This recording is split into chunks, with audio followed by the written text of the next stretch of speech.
It's a business. It's a business. You have to follow these okay? people. This is like following. If you want a stan account, you got to follow the other stands. And I know, listen, but, like, when you shit, get big, you get rid of them. You I get fu- rid of them after that. It's over with. I open up our Instagram and the first thing I see is Pro Wrestling I don't Simp, look and I'm at like, that. what is this? I don't look at that. It I don't was look a at that stuff. business decision. It's a business okay? decision because that guy promotes us, and then when we don't need him anymore, we toss him aside. That's what happens. This is Yeah, well, Weaver got go so fucking slap it on a t-shirt and continue to use the move forehead. Unpretty. This guy just say I'll take fucking kill switch. forehead. What? This guy say forehead. You Yes, I did. did. You think I fucking wouldn't catch that? You think nobody on this program would catch that? But I did. For weird. You almost didn't. For weird. Let's be honest, you almost didn't. Weird champ. Weird champ. This is what we resort to here. All right, next up. Unbelievable. Five head. Next Poggers. up, we have. Why people happy? Pagu.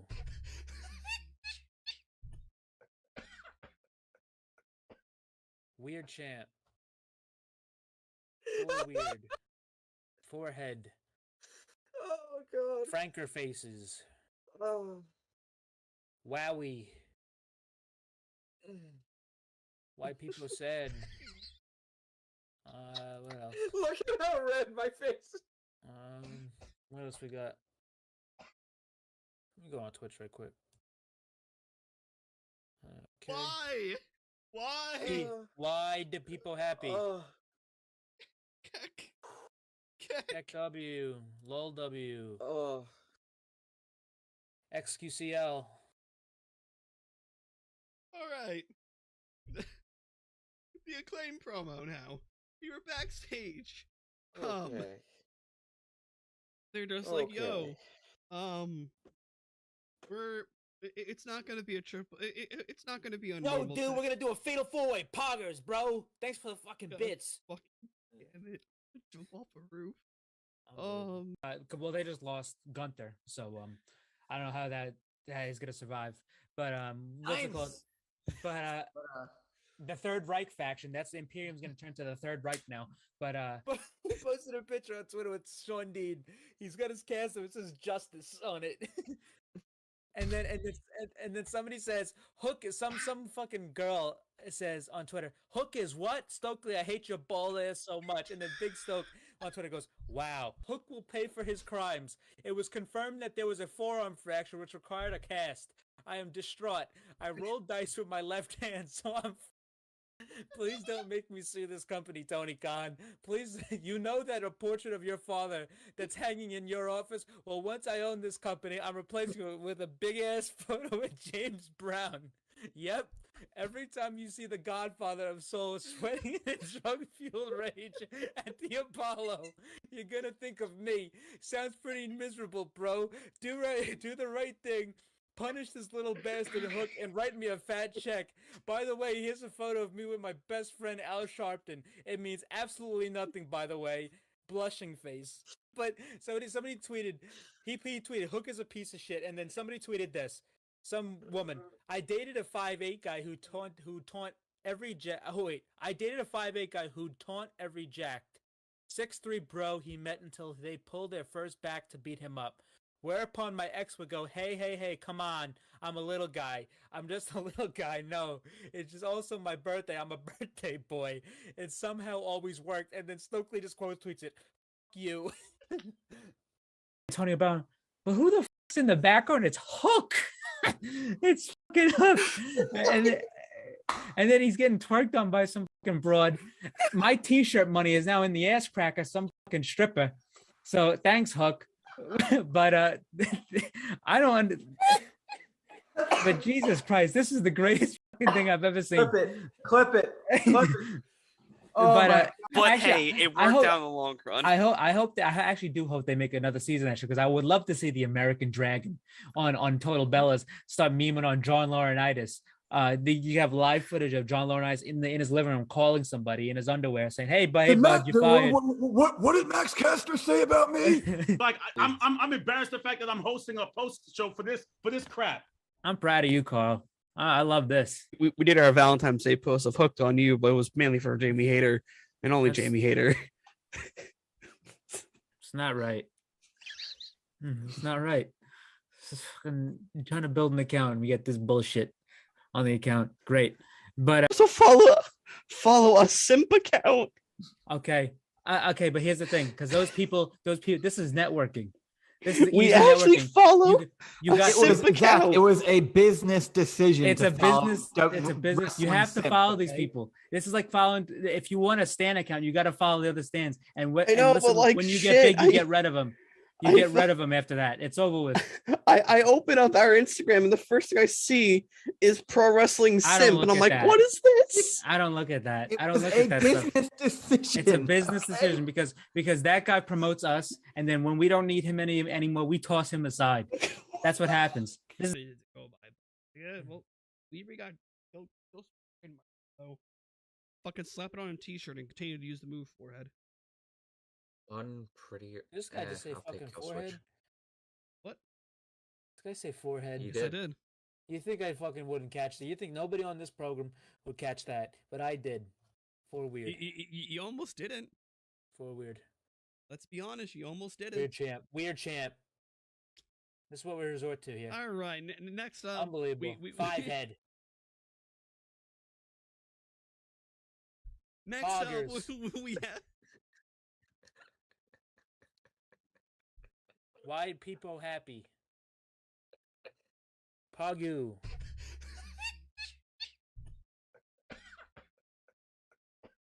Weird champ. For weird. Forehead. Oh god. Franker faces. Oh. Wowie. Why people sad. What else? Look at how red my face is. What else we got? Let me go on Twitch right quick. Okay. why? Why? Hey, why do people happy? Oh. Keck. Tech W, LOL W, Oh. XQCL. All right. The acclaim pro.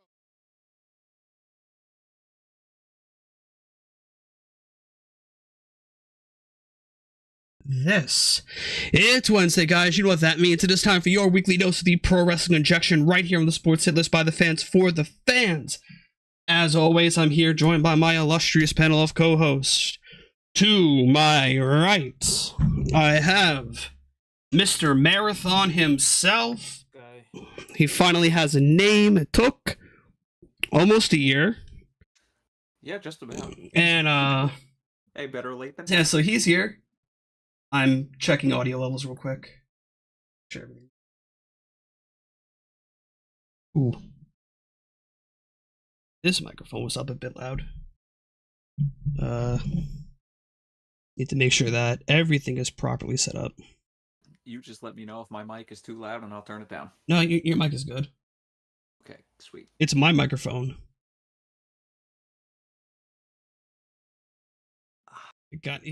Gotta love this, guys. It's always never a dull moment. Always technical stuff happening here. But down below, we saving the best for last, as always. The person who hasn't missed a single day of the pro wrestling injection, the goon himself. We have. That might end next week. Oh my god. Zelda's coming out. God damn it.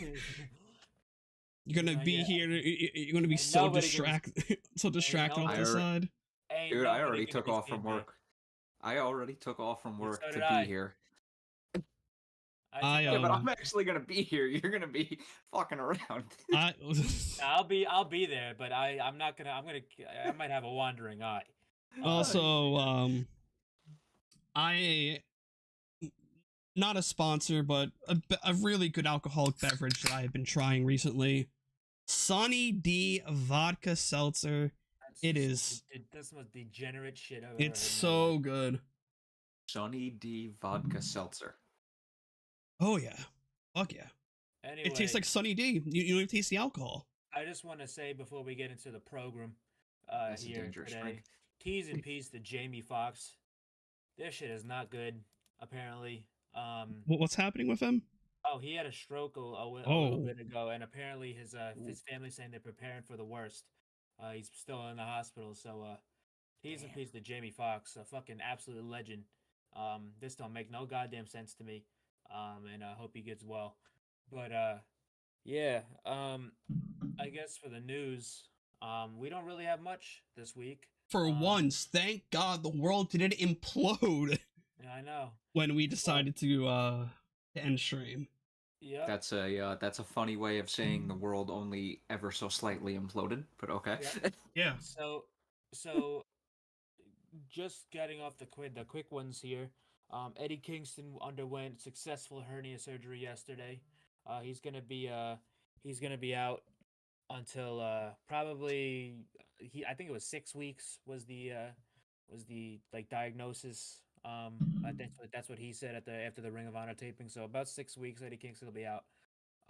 So get well soon to Kingston. We have Yuka Sakazaki. She is graduating from Tokyo Joshi Pro Wrestling, and she'd be more United States based after she's finished up with that. So that's great. Basically the same thing that happened with Takeshita, since basically DDT and Tokyo Joshi are kind of one and the same, but it's male and female.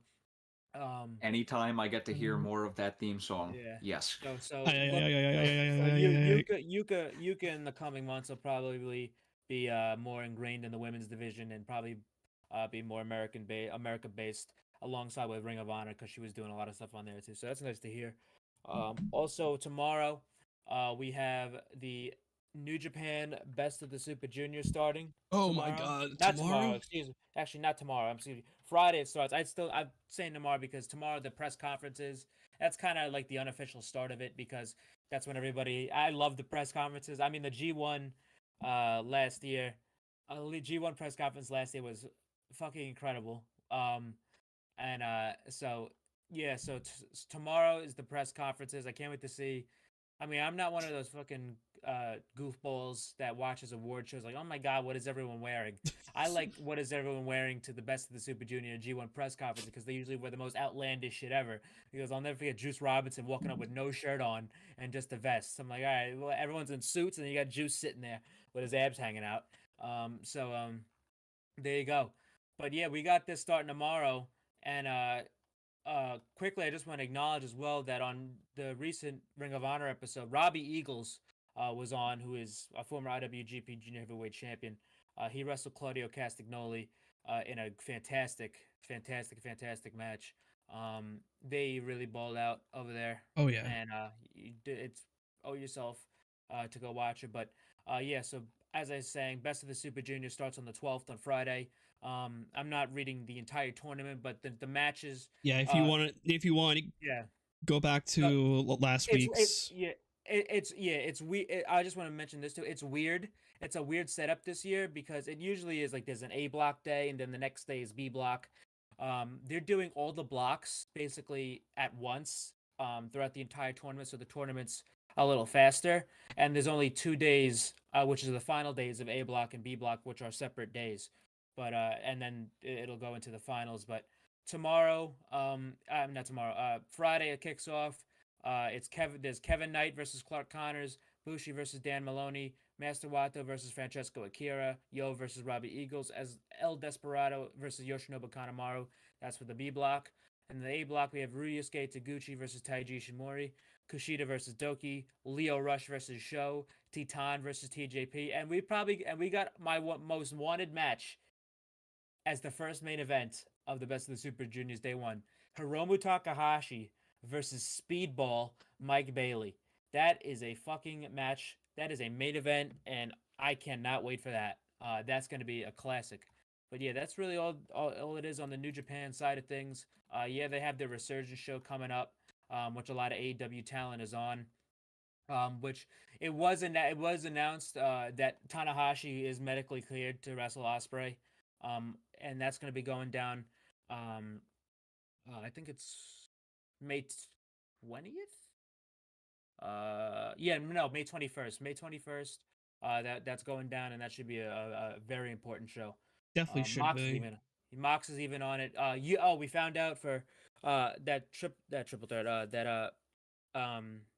not the one at Dominion, but the one at Resurgence. It's going to be Mox, Yuta, and Shota in that trios match. So that should be exciting. But yeah, besides that, it was all AEW news from here. No WWE stuff because they're just coming right out of the draft. Yeah. Besides their fantastic Puerto Rico show, they need to relocate to Puerto Rico because holy shit, what a Well, crowd! there was reports saying that this was going to be their.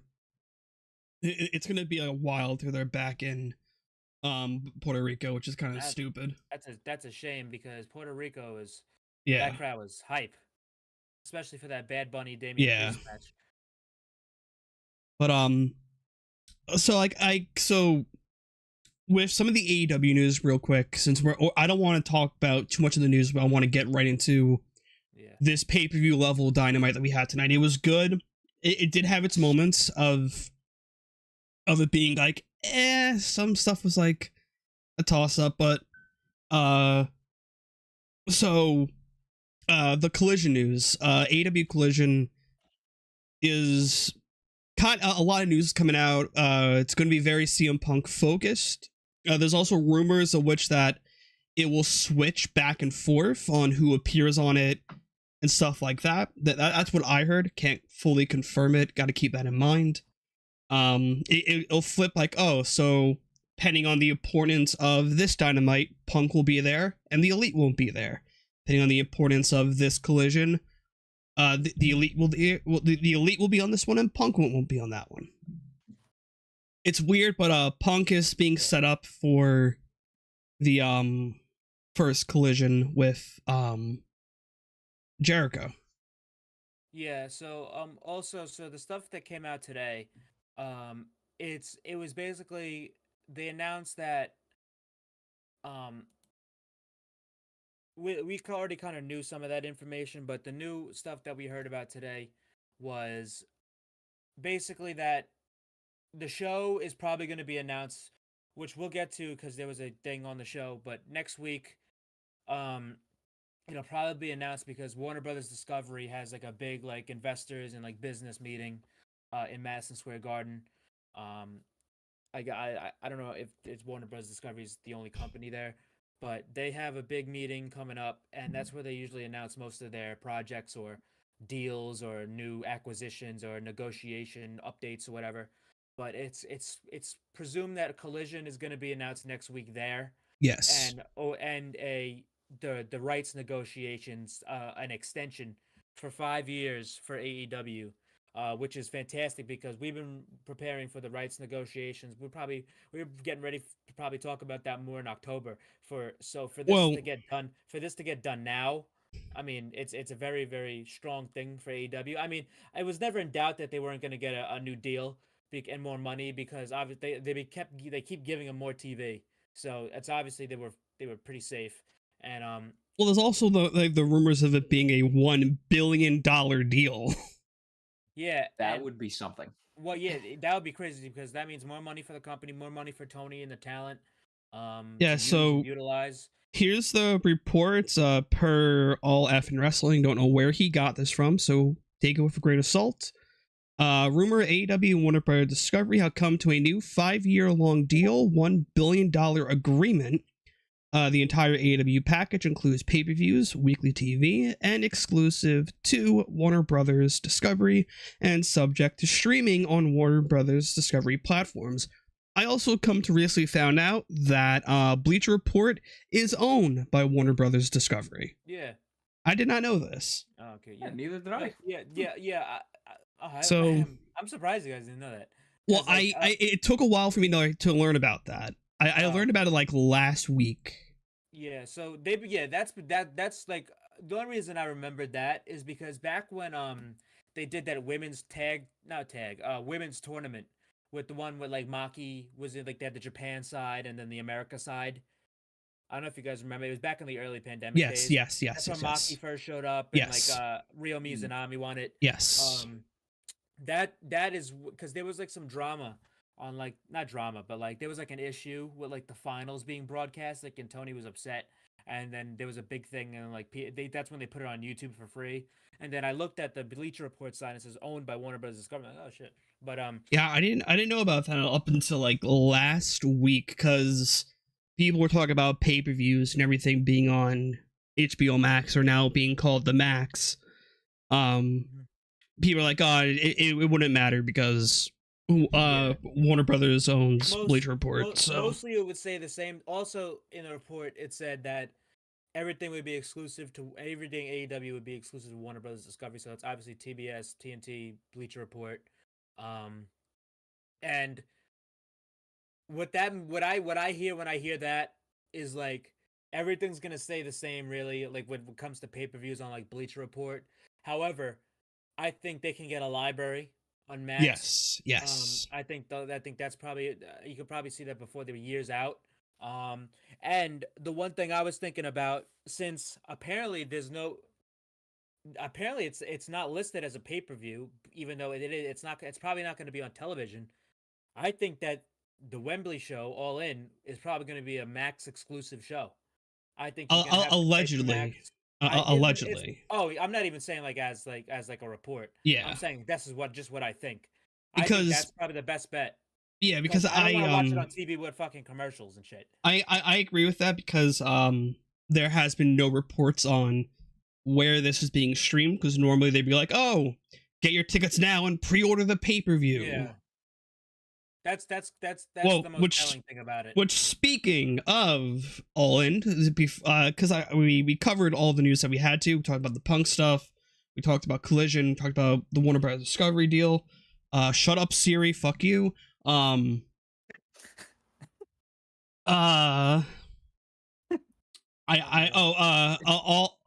In has now surpassed 60,000 tickets. As we speak, there's only 700 plus tickets remaining for this show. They're gonna sell out. And that also that includes the resales, and that includes the now fully opened arena. If I will pull up the email because I'm still on the email list for the pre-sale, which that's how I can actually access the fucking tickets, because you can't look them up on Ticketmaster. You can't go to the app and just look it up. I will say this too about the show. They're probably gonna sell out and then open up more sections and probably more seats. So as of right now, 698 results for tickets. Yeah, so that they're definitely gonna open up more. I could see them going a lot higher, depending on how the staging is set up. And the most expensive ticket as we speak right now is, I think, roughly like $50. Yeah, I will say too. Never mind. The most expensive ticket is $2,600. Yeah, people forget that we're still 4 months out from this pay-per-view. This show is. People haven't. There's not going to be any walk-ups. People talking walk-ups. People are not going to be any walk. There's not going to be any walk-ups left. We're 4 months out from this show. With 0 matches announced. 0 matches announced. No card put in place. But I'll tell you right now, once they get going, once they get closer, once Punk is back, once Collision starts, once after Forbidden Door, I doubt there's going to be any type of stuff in terms of walk-ups or other sales or something like that. But this is just one of the biggest success stories in wrestling history. Oh yeah. Ever. This fucking blows away the biggest number that WCW ever did, which was the only real competitor to WWE. Well, okay, they did the Georgia Dome. I thought you were about to talk about the North Korea show, no, where people were forced to go. That obviously doesn't count. Yeah, but so by gunpoint, go. The highest arena that I think it was 70-something thousand was the Georgia Dome. Yes, it might have been low. It might have been lower even back then, just due to it was being 20 years ago. But Christ Almighty, this is such an achievement for the company, for the talent. for the fans, for every fan. But this is, I mean, awesome, awesome, awesome, awesome. Yeah, for anybody who's watching who doesn't know about the North Korea thing, watch Dark Side of the Ring. That's all I can say. Hey, listen, like those guys got to see like Flair and Antonio Inoki, so that's still a good match, to be honest. They didn't know what the fuck they were watching, but Yeah. I hope the woman who was in charge of Bishop is okay. Yeah. Well, yeah. I hope so. what? I didn't say anything. You don't. I'm mumbling to What? myself. I mean, Bush. No, I'm saying Bishop. No, did I say Bishop and not Yeah. Bischoff? Oh, I was like, is he saying Bishop? What the fuck is he talking about? I was like, I think he's meant Bischoff. Yeah, sorry if I misspoke there. I was like, what the fuck? But yeah. Anyway, yeah. So basically, that's all there is on the All In stuff. But just one more thing about Collision. What? Collision. I mean, it's gonna be on Saturdays. It's gonna be at 8. I wish it was gonna be at 6, like a 6:05. But I mean, it's fine. It's gonna be a big DVR show, obviously, and they did acknowledge that Rampage is gonna kind of convert into like Dark and Dark Elevation. Yeah, like lower card guys. But I hate to say it, but I might have to stop watching Rampage. It depends. Time constraints. I'll see it, like when I can. I'll see it. Like I'll record it and watch it. Like it's an hour, so like I don't really have any. Like when I'm at work, but I will say this too about just a last thing about Collision. If I mean, I think it's personally a horrible idea, to do a thing where it's like, oh, if Punk's on the show, if Punk's on Dynamite, then the other guys will be on Collision. Yeah, and vice versa. Yeah, that's dumb. Get that shit. I mean, every day that they don't try to get them in a room, depending on whatever it is, I don't care what things are put in place. It's a day wasted. They need to figure that shit out. So they don't have to do that shit, or when they do it, it's nullified. I think this is happening. I think we're being kept in the dark if the Elite and Punk had any interaction. I think we're being kept in the dark about it because we were kept in the dark about 2 big returns that happened today. So what the hell? What now? I'm sorry, I just saw something. So this is very unrelated. God. But you know, don't scare us like that, Christian. Tomorrow, no, it's actually pretty cool. Tomorrow's the NFL schedule release. Oh yeah. And the Chicago Bears just posted their teaser, and it's a guy with long hair sitting down at a table. And all you hear is, ha, ha, ha. It's fucking Rollins. Rollins is going to do the schedule for the release for the Chicago Bears tomorrow. That's actually pretty cool. That's awesome. Okay, so, yeah, I think we're being kept in the dark about Punk and the Elite having any form of interaction. That's what I am coming to the conclusion of. I could be wrong, for all I know. But I think we're being kept solely in the dark about it. But, without further ado... To be honest, that's the only thing, though. I think if we were, I really do think that it'd get out. In this situation, is especially, somebody's gonna be there to be like, yeah. Well, I think guys going into a room. I think this one is like solely private. Like this is like not during like AEW company times. Like this is. I'm being kept close to the chest. I'm still going completely on the assumption that there's been no progress, and I fully believe that because, to be honest, it's not like they're even really not. I'm not saying there should be. I'm not saying like it's. If there was progress, I don't blame the Elite for not wanting to work with the guy who put his hands on them. I mean, do you want to go to work after he cursed them out? Yeah. Do you want to go to work after you being falsely accused by somebody and then getting punched out by him? No. I don't want to work with that person anymore. I think if there was leeway for Jericho, there's leeway for the Elite. But but Jericho's that's a different animal. But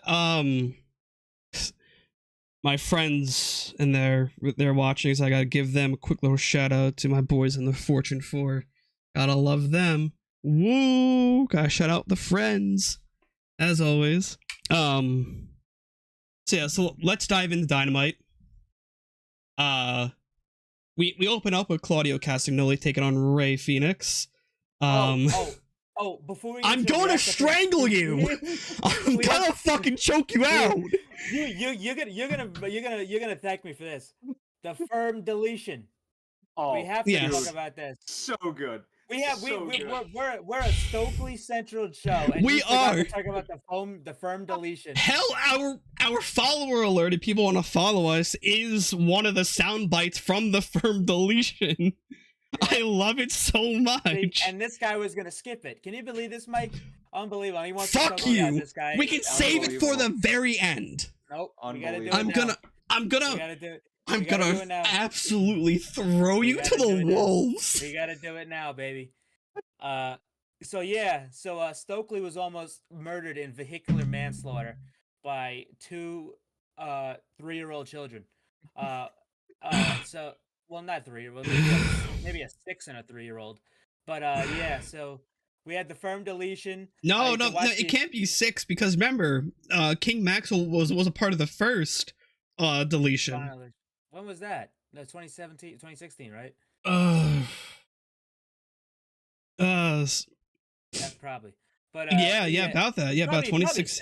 Maybe 7, or I don't know. I don't care to look it up. He's young. He's a little kid. He was in a car. He was driving. He almost ran down Stokely. Rebby got involved. Hit Stokely with a twist of fate, and he yelled at the kids to take their ass to bed. There was Lee Moriarty in a Kill Bill costume, which was pretty funny. You had Brother Zay. Brother Zay made an appearance. Yeah. So it was orgasmic. Yeah. So Brother Zay got his licks in. Jeff Hardy killed Big Bill with a swanton bomb. There was apparently a Vanguard 1 or Neo 1 can it was Vanguard 1 because he was back because they threw back. He's fucking dead. They threw Vanguard 1 into the lake of reincarnation. They did. Did you not see that? What happened in Neo 1 then? Where's Neo 1 at? Dead. He didn't die though. Unbelievable. This needs to be reprimanded. But anyway, he could turn day into night, which I thought that was new. That's a new power from House Hardy. I have a long night ahead of me. Damn it. Ethan Page, guys. I have to prep for my live stream tomorrow. Hook got involved. I don't know why Lexi was there. Probably because of Big Bill, but Hook being there does not help Big Bill's case. Because I'll never forget that one night on Rampage where Lexi goes, "What are you interested in, Hook?" And Hook goes, and then she's like, "All right." I walked into that one, and Hook starts giggling.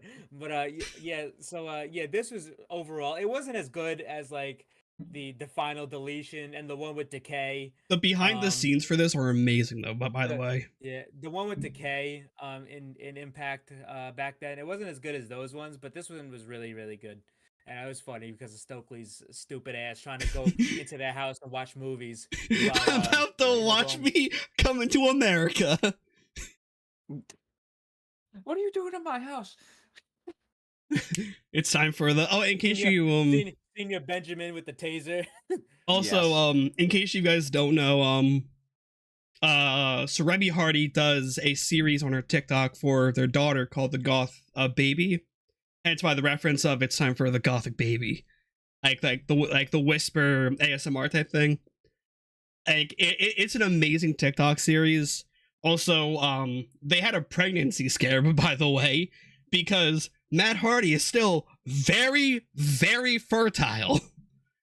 He unbelievable. This guy is. I mean, all these. Tony Khan will pay for his crimes. No, all these guys are gonna be jumping off his shit. All these kids. I mean, Maxwell. Actually, we forgot this. Maxwell hit a fucking swanton bomb on Stokely. He did. He hit a swanton. A second rope swanton is fucking awesome. How old is this child? I think probably like 10. I would like to think. I would like to think 10. Like also people on social media were not too pleased about the length of King Maxwell's hair. They can go sit and spin. I saw so many comments of, get that kid a haircut. Kid looks like a girl. I'm like, shut the fuck up. Who the fuck are you to say anything when your profile picture is Nicki Minaj? Well, that's those type of people. I mean, that's not really new. True. But yeah, so yeah, the firm deletion, very fun match. The behind the scenes are on Rebby's TikTok page. Isaiah's got a couple things on his holy shit. Oh, Andrade just posted a gif of him putting his like La Sombra necklace on. What I say in the group chat, he's next. And then Cody with a mustache. Yeah, I think Cody Rhodes with a fucking mustache and some glasses on. Adrenaline in my soul. I fucked up and went to the road. Yeah, good one. One thing I liked, Maxwell hits the Swanton Bomb, and then Rebby just goes, Maxwell, what? King Maxwell. It's not Maxwell. Maxwell. This guy. I'm sorry. Maxwell. It's Maxwell. This guy's playing Scribble Knots over here. King Maxwell. He hits the Swanton Bomb, and then Time for Rebby is bed. just like, all right, it's time for bed. Let's go. Just so casually. Yeah, but your son just hit a Swanton Bomb on Ethan Page. I saw him training. No, on Stokely. Stokely. I saw him training for it on like pads. The sad part is I watched this earlier today too, and I can't remember shit. It's I legit just fast forward to the firm deletion. I was like, I didn't even watch this on Rampage. I waited until it was on YouTube. This was gonna happen. I waited until it was on YouTube. Not that I knew that was gonna happen, but it's a very fun match. That picture in picture when it was on TV killed the interaction between Stokely and Hook. Because there was an interact. I'm gonna jump off a roof. I'm gonna drink myself to sleep tonight. This is actually okay. Big. Dynamite might be on TNT next week. Yeah, that's what Tony Khan said it in the announcement. Yeah, he said keep your eye on TNT next week on Wednesday. Yeah, because people thought he misspoke, but no, Tony clarified on Twitter. No, I definitely said TNT on purpose. So, yeah, it's probably because there's like, is there a baseball game next week? Basketball, baseball, hockey, it's all going. Might be basketball. I don't think. I mean, it probably is. It probably is because doesn't TBS and TNT have the basketball rights or whatever? Yeah, it might be basketball because I don't think I've heard anything about it being hockey because we're still in the second round. Which is a lot of the games have been on ESPN, and I think all of them moving. Which is going to be a big RIP to the Rangers. Fought valiantly, lost to the fucking Jersey Devils. They did not fight valiantly. I'm still pissed about that series. They tried, all right. They tried their best. They did not. No, they did not. I'm trying to defend a team here, man. Okay. I'm sorry. I do not hold back when I'm pissed off at my team. That's fair. I get pissed off at the Mets. That's the only time I can voice my concern. Off at the Mets. I see it every game. Yes, I literally see it every game. But yeah, so if you guys have not seen the firm deletion, I would recommend watching the YouTube feed then because it probably has the interaction between Hook and Stokely, not in picture in picture. It had the whole 20 minutes, not just 15 minutes. When you have a main event like that and it's cinematic, no commercials. Don't put a commercial in it. I think that's why they released the uncut on YouTube, which I expected it to, because usually all of that stuff is they post it quickly. Yeah, I just don't like. And it makes sense because most of this feud happened on Elevation. Yeah, if somehow this reaches the ears of execs, don't do that again because you kill the flow of a very entertaining match. But I digress. As I'm burping up Sunny D vodka. Okay, so my buddy just sent me a video apparently, you guys remember when Phoenix did the third dive and Claudio slammed them into the guardrail? Like, Yeah. Yeah. Yeah, so apparently he hit, no, not apparently, he hit somebody's phone and they dropped it. Good. Damn. Hold on, I'll send you guys the link. All right, can we get into Yes, Christian, did anything else happen? Can we get Nothing- into Dynamite now?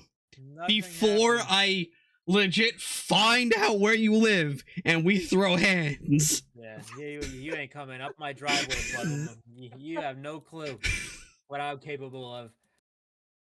Unbelievable. I'm gonna end up. You're gonna see me outside with a fucking master sword and Negan from Walking Dead's bat.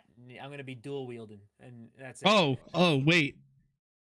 But I also have a 25-pound Thor hammer. Yeah, and that's small. But it's real steel. If you guys can see right there, I have a hockey stick. Also, behind that mirror, I have 2 Negan bats Oh yeah. as well. Well, I got a firearm right here. I got a firearm. That's a firearm in too many different ways. A firearm. I just no, but no. The last thing I saw was Homelander. Somebody posted a Homelander meme of Homelander laughing. Says Christian when he found out that Wardlow's dad was dead. Jesus Christ! All right, so getting into Dynamite now. The pay-per-view Dynamite, the pay-per-view on free TV, as it was like advertised as. It was. We kicked off with Claudio Castagnoli taking on Ray Phoenix. Some of the notes that I had here. First and foremost, fuck you to the guy that had "It's pop, not soda" sign. Rot in hell, you Midwest fucks. Oh. Whoa. All right. Oh, easy there, big Jesus fella. Christ. Nah, fuck it. It's Hey. soda. It's not pop. It's I didn't soda. I'm not a soda guy. I don't like soda. They could both go to hell. I'm an alcohol guy. I digress. That could go to hell I too. That do- could actually really go to hell. Hey, do hey, alcohol enjoy- and soda. Read and weep. I do enjoy my occasional ginger ale, aka very Oh my occasional God. ginger ale. If you guys have seen, I just actually got it today. The new Street Fighter Kenny Omega shirt, with him and Cody on it. Not Cody Rhodes, Cody, the Street Fighter character. I don't know Sure. if you guys. I don't know if Mike, you probably haven't seen it. Jack, you might have. But the Yeah, I new saw Street it. Fighter, they have like these walk ups and like this like before you fight, there's these walk ups and it plays like a little rap beforehand. And then somebody posted it. It's like Andrade. It's like it said Andrade and CM Punk on the way to Tony Khan's office. Yeah, fucking walking up. Yeah, so Claudio and Phoenix put on a barn burner This of was a an match. excellent match. Excellent open. This is one of the best AEW openers in a while. This was very, very good.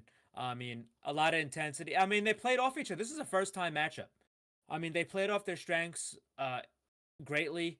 Claudio was doing crazy power spots with Phoenix because Phoenix, despite his size, is kind of a light guy. Phoenix was high flying all over the place. One of the best that there Phoenix is. got thrown like a yard. Dude, Phoenix got thrown to the crowd very far. There was a great spot where Claudio hit a gut wrench suplex up the top rope, and then Claudio basically, it wasn't a burning hammer, but it was almost like a variation of was where he had like his back, Phoenix's back was to his neck, and he was holding him up like this, and then he kind of did like a side version of a burning hammer, and that looked great. The Hurricanrana off the barricade was just beautiful. So good. And I'm calling, and ultimately though, Claudio did pick up the win.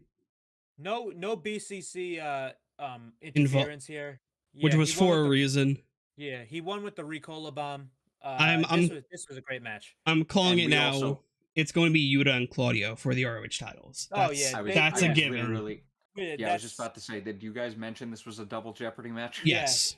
So Okay. yeah, so I must have zoned out for a second, like I usually do. If Phoenix won, that means he would get a Ring of Honor title shot. Hold on. Like clockwork, the JLEX podcast, CM Punk in the comments. Like clockwork. You always fucking show up. If Claudio won, it would have I been appreciate you, though. him and a partner getting a tag team title match. And that's the thing. If you think back to what was it again? I think it was when the Briscoes won the. Actually, no. It was either when the. I think it was actually no. It was the second match between the Briscoes and FTR. After the match, Claudio and Yuta came out when Regal was still there and basically stared down. I think it was either FTR or the Briscoes, and they never got that title match. They never got that tag team title match, Claudio and Yuta. So this has to be Claudio and Yuta here. Yeah. That's gonna be a great match. And Claudio and Yuta against the Lucha Brothers. I'm very excited for that. Following this, we hear Tony Schiavone go, "Oh, okay. What's happening backstage?" We cut to backstage. We see a pan up, and it's Renee. And who do we see walk up? We see Miro. The return. This guy is alive. I couldn't believe it. I this was not leaked. This was not expected at all. I mean, I couldn't believe what I was seeing. Like, what the fuck? What is he doing? That was the first thing. I'm like, what the fuck is this guy doing here? So you got Miro walking up, and then the it pans over to the door, and he's walking into Tony Khan's office. I'm like, holy shit! I'm like, boy. No, if they come back from commercial and Miro walks out of the door with a bloody Tony Khan in his hand, like this would have been the coolest shit ever. Oh, imagine this! Like he walks in, all we hear is, "Hey, Miro, what's going on, bud?" The door slams. I go, "Oh, well." Hey, Miro. I'll get you on collision, dude. I'll get you on collision. 9 days from tonight. 9 days from tonight. I'll get you on collision. I love Tony. Then after this, though, we went to the MGF promo. I think beyond know this is the first time Punk's name has been mentioned. Punk.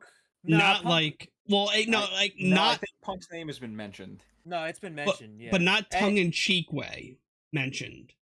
Oh, I'm talking like by name mentioned. No. He's been mentioned. Yeah, he's been mentioned. And he's been shown. Sure. And he's been shown okay. And he's been shown in packages. Yeah, too. This is at least the second time. Yeah, this is definitely this is the second time. I can Well, tell you right now, it's the first time in a while. Yeah, it hasn't happened in a while, but it's the first time in a while. I think the last time they did it, it was when I believe it was either has something to do with. I think it was either who was it again? I think it was a tournament in some way, and they showed Punk or it was something. But yeah, it wasn't recent. So yeah, this is the second time Punk was shown and even said by name. And now my forehead's bleeding. Cool. What the fuck? What is this guy bleeding on the show for? I have a fucking scab on my head because I have these bumps that bleed if I scratch them the wrong way. So cool. I gotta do this for a bit. This guy just fucking gigged on the show. This guy's doing a blade job on podcasts. I guess it's infected. Moxley's infected a lot of people. This guy's like being. I knew as soon as I scratched my head, I was like, oh, well, that's gonna be the. It bleeds. Is it? This guy. I'm just gonna do this for the time being. I did not have Zach gigging hard way on my bingo card tonight. Yeah, me neither. Okay. We had Punk mentioned, but it wasn't just like Punk was shown and mentioned once. It was he was heavily talked about. He was shown numerous times. They showed basically entirety of, not the entirety, but like they showed multiple clips of Punk and MJF in the dog collar match and Punk and MJF's first match at Dynamite. And it's not like it wasn't Punk. They showed MJF and Cody as well. They showed multiple shots of Cody as well, which they have been doing for a while now. Cody is like not as like they show like even later in Sammy Guevara's promo segment, they had footage of Cody Rhodes in the ladder match and stuff like that. So they even showed when he bloodied Punk up and had the T-shirt on the white and he smeared all the blood on the white T-shirt. They even showed stuff from that segment. So I mean, it's not just like it's not like a what if or will he or won't he? He's coming back, and they're conditioning the fans for that. Which, if you're an AEW fan, you probably know of already. So that I would just like to take this time to acknowledge a comment in the YouTube chat from Fitness Whenever Wherever channel. He says Puerto Rico really showed old school crowd energy at Backlash. Haven't seen that crowd like They that in a did. while. They did. Oh yeah, 100% agree with That that. was great stuff. And I will say Um, this too about Punk, in the MJF promo thing. Punk did say, besides Jericho, he's angling to do a big time matchup. And a lot of people perceive that as MJF. I didn't. I think that all signs is probably going to be Bryan Danielson after the BCC and Elite stuff is done, because he's been talking about that ever since he came back. He wants to do a match with Danielson, so that's probably what's going to happen. But I will say though, MJF, talking shit. I can't wait because I'm going to be meeting MJF this Saturday, and where's with CM all due Punk shirt if respect- you have one? With all due No, respect, I'm not Jeremy, doing that. Punk Absolutely curses not. you the hell out. Punk's still in probation for me. He's not getting a shirt worn to his until he earns my trust back. All right, I but still then have like a 99% new Punk shirt from like 2014. So Yeah. but then And I'm sad because the Street Fighter Punk one I have has my favorite Street Fighter character on it, Vega. But, then yeah.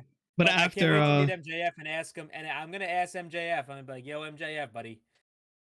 what I'm just gonna say.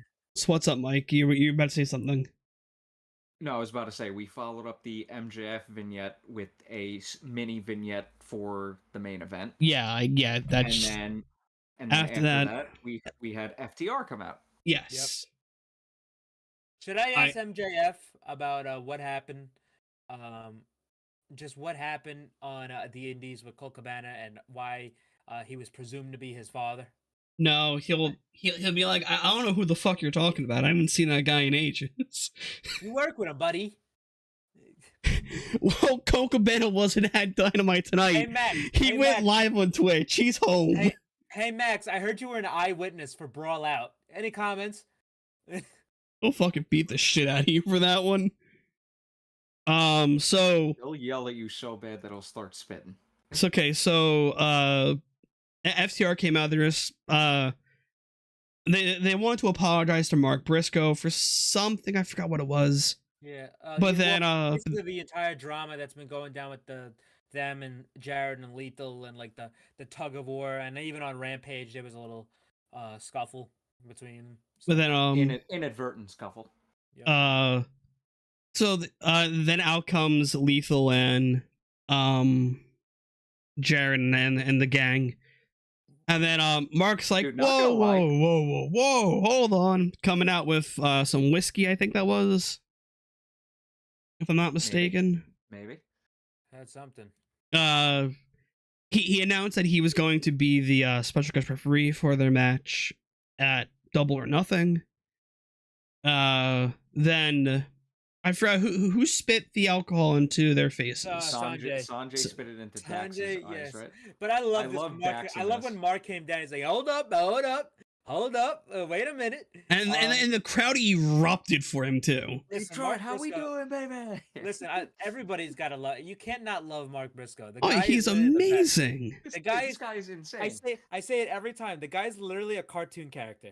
I mean, Yes. this guy should not be a real person. And Like how Mark is and like what he is, and like if you saw him in the grocery store, you think he's a fucking homeless guy. And he's one of the greatest tag wrestlers ever. also with, one of the like, nicest 7 kids. guys ever Yeah, one too. of the nicest guys ever. Has like 7 kids. I'm like, this guy is not real. Then so Sanjay spat the alcohol into the face of the FTR. Oh wait, hold on. Before we get to that, Mm.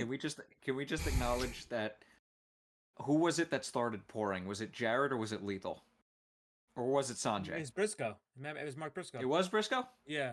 What He was did pouring everybody's cup. No, because he give the bottle to somebody else and then he poured it into Dax's cup and then he goes over to Cash's and Dax just goes, pour more. No. That was yeah, I think he gave it to no, he gave it to Sanjay, and then Sanjay took a swig of it, and that's when he fucking spit it into him. So Yeah, so he spit it in Dax's eyes. Everyone starts beating up each other. Dax can't see at all, and I think it was Lethal was beating up not beating up on Mark Briscoe. I think it was Jared. Yeah, he pushed Mark Briscoe into Dax Howard. Dax Howard immediately gets him up and Spike pile drivers him and doesn't realize what he did. And the whole crowd starts chanting, "You fucked up, you fucked up." But this got me thinking, like, Dax was like, "That was Mark. That was Mark." I was saying, like, if this guy was like had like a blindfold on and like at a child's birthday party and they were playing a game and somebody pushed somebody into it, would you immediately Spike pile driver him instead of just being like, "Oh, wait a minute, Yeah. fuck it, all right, here we go." And I'm like that's a pretty fucking, that's Sigma grind set right there. I'd do that shit in a heartbeat. I'm blindfold, I can't see somebody, oh shit, here we go, and Spike pile drive him right on the concrete. That'd be hype. Yeah, but so yeah, like, so there's gonna be some tension between Mark Briscoe and FTR after this, probably going into their match with him being the special guest referee. After this, we have Jericho backstage. He has a legal notice that Adam Cole is. That's confirmed, right? The Double or Nothing match, the tag team title match. Yeah, I gotta. I think it's unofficially. Yeah, confirmed. because that was weird because they said, because Dax was like, okay, hold on a second. Should we accept their challenge? Quinn, I don't know why Nightbot decided to delete your comment. But, because it said stop spamming caps. That's what it said. Oh, I gotta fix that. That was my sorry about that. Hog. That's on me. I need to fix Nightbot. Yeah. So, but anyway. Yeah. But, sorry about that. So they said Dax was like, "Should I accept the challenge?" And before he can even say it, that's when everybody came down. But Mark said, "I'm going to be the special guest referee for the match," so I guess it's official. Which that should be really funny. Unofficially official. Yes, that should be funny as shit, though. Dude, if we get even a fraction of anything as good as the vignette on the Briscoe farm, yeah, this match will be a success. They gotta get Papa Briscoe involved or something. Yes. I need to fix the.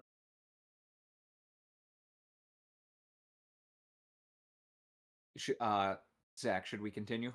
Yeah, continue. I'll just. Alright, so, as one of you said, Renee was backstage with Chris Jericho, who did, in fact, have a legal notice that... Well, no, so Adam Cole came out... Oh, no, Jericho had a legal notice that Adam Cole is banned from the arena whenever Jericho is there. Then up comes Roddy Strong saying, "I have one of my own, actually. But we're going to be having a Falls Count Anywhere match. And JAS is banned from the arena when I'm in here too." So, just after seeing Roddy, I was like, you know something? One day they have to do it. They have to do the Young Bucks versus the Hybrid Dolphins. They have to do it after that infamous PWG match where Brian and Roddy beat the fucking shit out of the Young Bucks. You can even read about it in their book. How they hate that match and how horrible it was and how crazy it got out of hand. But they got to do that. Yeah, I remember hearing about that match. Did they say it on Being the Elite? No. It probably was Jericho. It probably yeah, maybe. It probably was mentioned Jericho. In passing as well on BTE. A while ago. They did when the book came out. They even talked about it in length on Being the Elite. Because obviously they made up with those two guys, obviously, but yeah, I would love to see that again because of just the infamy of that match. I've never seen it. It's on YouTube. You can go watch it, or you can just watch highlights. You can watch. It's a brutal match. It's a match. Send me the link because I tried to look it up once and I couldn't find it. Oh yeah, it wasn't on YouTube for a while, but after the book came out, you can find it now. It's a brutal match. See, now I need to see this. Segment on a war flashback. Yeah, what do you mean by that, bud? Mike, if you just type in Hybrid Dolphins PWG, it'll come up. Young Bucks versus Hybrid Dolphins. It's 25 minutes. From 2009. It was uploaded a year ago. So, but before then, yeah. So next week though, we are getting Roderick Strong taking on Chris Jericho in a Falls Count Anywhere match. This is gonna be really, really fun. Then after this, we cut backstage, and who do we see? Thunder Rosa. Renee, what's up, Renee?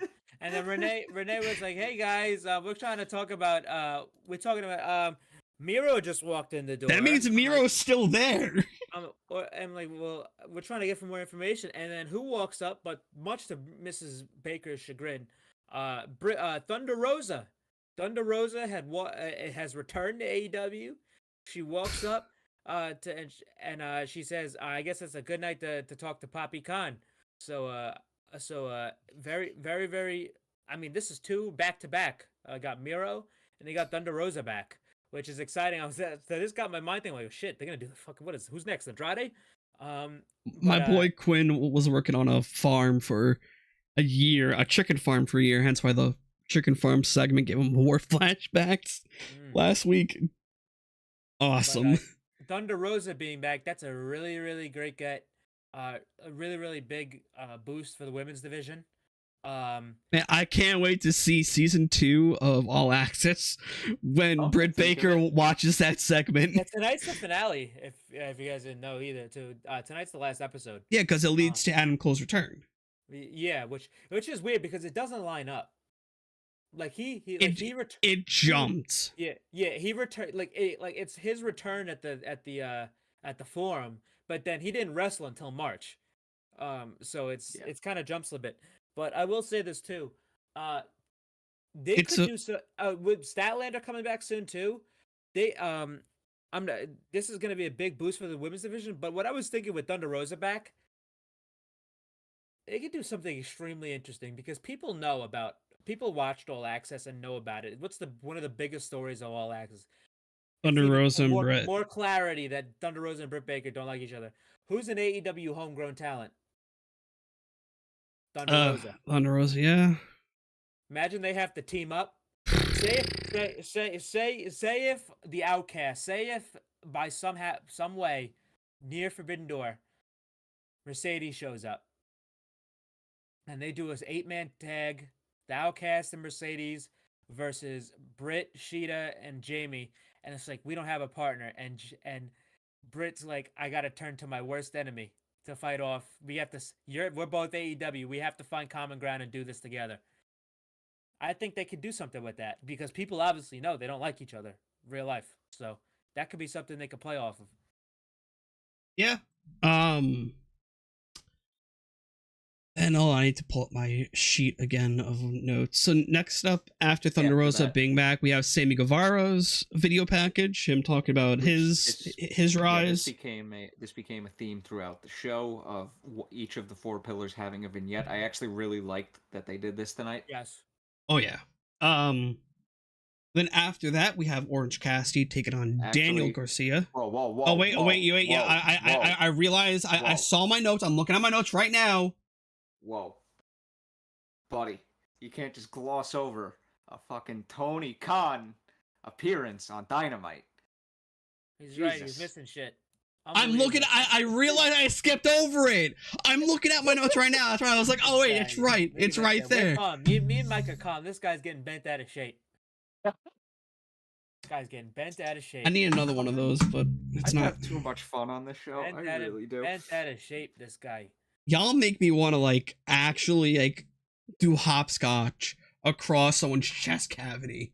I swear to God. Bent out of shape, this guy. Fuck you.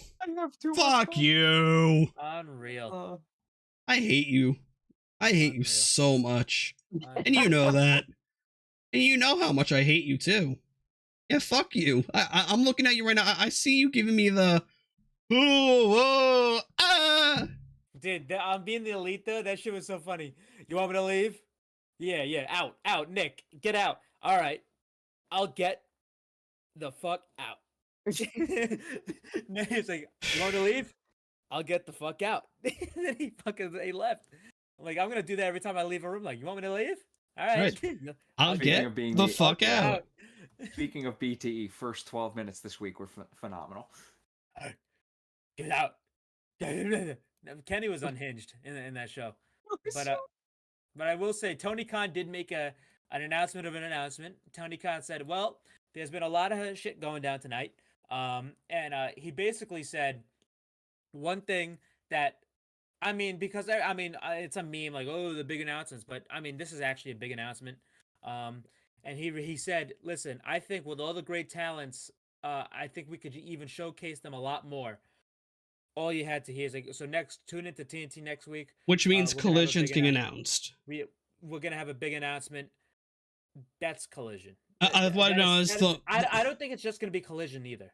It's the worst kept secret. Yeah, I think it's gonna be Collision. I think that's people just think it's gonna be Collision. I think it's gonna be Collision and the announcement of the rights deal. Like we've signed a new 5-year deal with Warner Brothers Discovery, and you could find our library on Max. I hate him more than Trendy. You goddamn right, Quinn. And if you guys were, if anyone tuned into my stream yesterday, oh, I got big beef with Trendy, who is the bot in the Uno Just Dance pack.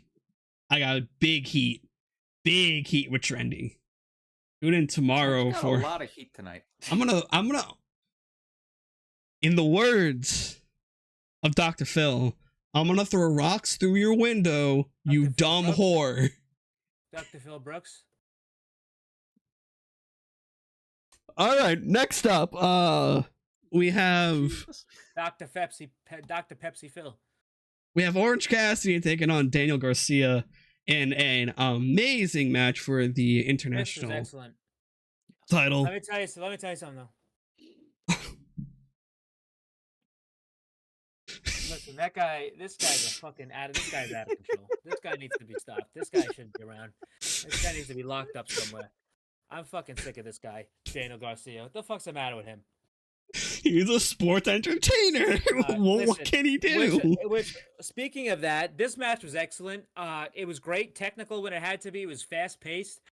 This is one of the best matches Garcia's had in AEW. This was great. He played with the crowd. He sports entertained. This was an amazing match. The finish came up with a flash pin. It kept getting pinned. There was a spot where Daniel Garcia had Orange Cassidy in the Dragon Tamer, and then he got him into a triangle, then right back into a crossface, and he started stomping on his hand. I'm like, holy shit! They almost got me. I'm like, I think Orange is probably gonna tap out there. But there was flash pins, and then Orange rolled him up with the mousetrap and defeated. I can't Daniel wait. Garcia. But they did say on commentary, which was really important. Which this I think it still furthers. It's still in the background, but it furthers it. He said, Excalibur said, if Daniel Garcia stopped sports entertaining he probably would have won that match. So if he stopped dancing, he stopped doing taunting the crowd, he probably would have won that match. It's a fun little note though. No one has ever kicked out of the mousetrap. I can't wait for that story to be. It happened. Bandito. Bandito. Once, yeah. Bandito. Okay, Bandito did that. Okay, Yeah, I thought they made it a big deal, like he did. That's why he gave props after the match. Okay. So, Orange Cassidy went the mousetrap. Then, after this, we have the Outcast, Britt Baker, and Jamie Hayter video package. Them just talking about their stuff. The Outcast saying, "Well, Hikaru Shina's not in America this time. She's back in Japan." This week has been very hit or miss. And mostly miss. I think once Shida gets fully put into the mix, it's going to be a lot better. That's also just me speaking from a personal bias. And that's another thing with them doing the 6-man next week is very curious to me, because I'm actually very surprised, because I thought they would have saved that for the pay-per-view. This close out. But for the pay-per-view, there's gonna have to be shenanigans in this one for it to lead to a rematch. Yeah, it's either gonna be I think this is gonna be a regular ass 6-man, and then they'll do a gimmick 6-man later. See, that's the thing though, because I'm pretty convinced that they're gonna do Anarchy in the Arena with the Elite and the Blackpool Combat Club. So I don't know if you want to do like a hardcore match with the girls, because 6 women steel cage. It could do that. Do they want to do a second steel cage? They just did a steel cage, yeah. And what I could see, almost like the Hangman, the Dark Order and Hangman Elite match, like maybe an elimination match. But I don't know what kind of type of thing they could do here. Because there's no title on the line. Yeah. Because Jamie is the last pay-per-view was Jamie, Ruby, and Saraya. It was Jamie won the title off of Tony, so she's beat all three of them. She's wrestled Sheeta. Obviously, her and Britt Baker are not gonna wrestle at the pay per view right now. So I don't know where they go with this unless they just do a non-finish or a fuck finish next week, or they get a gimmick match out of it that nobody's really predicting yet. True. It also depends on what the Elite and VCC do. So, Yeah. which I presume is going to be Anarchy in the Arena, because I think it should be Anarchy because it was so successful last time. But we'll see, I guess. Yeah, I agree with that. That after this we have a Christian Cage promo. Jesus. And god damn it, he fucking did it. He said I would make fun of your father, but he was a nobody. Okay, dude. This guy, your father was a nobody. Listen.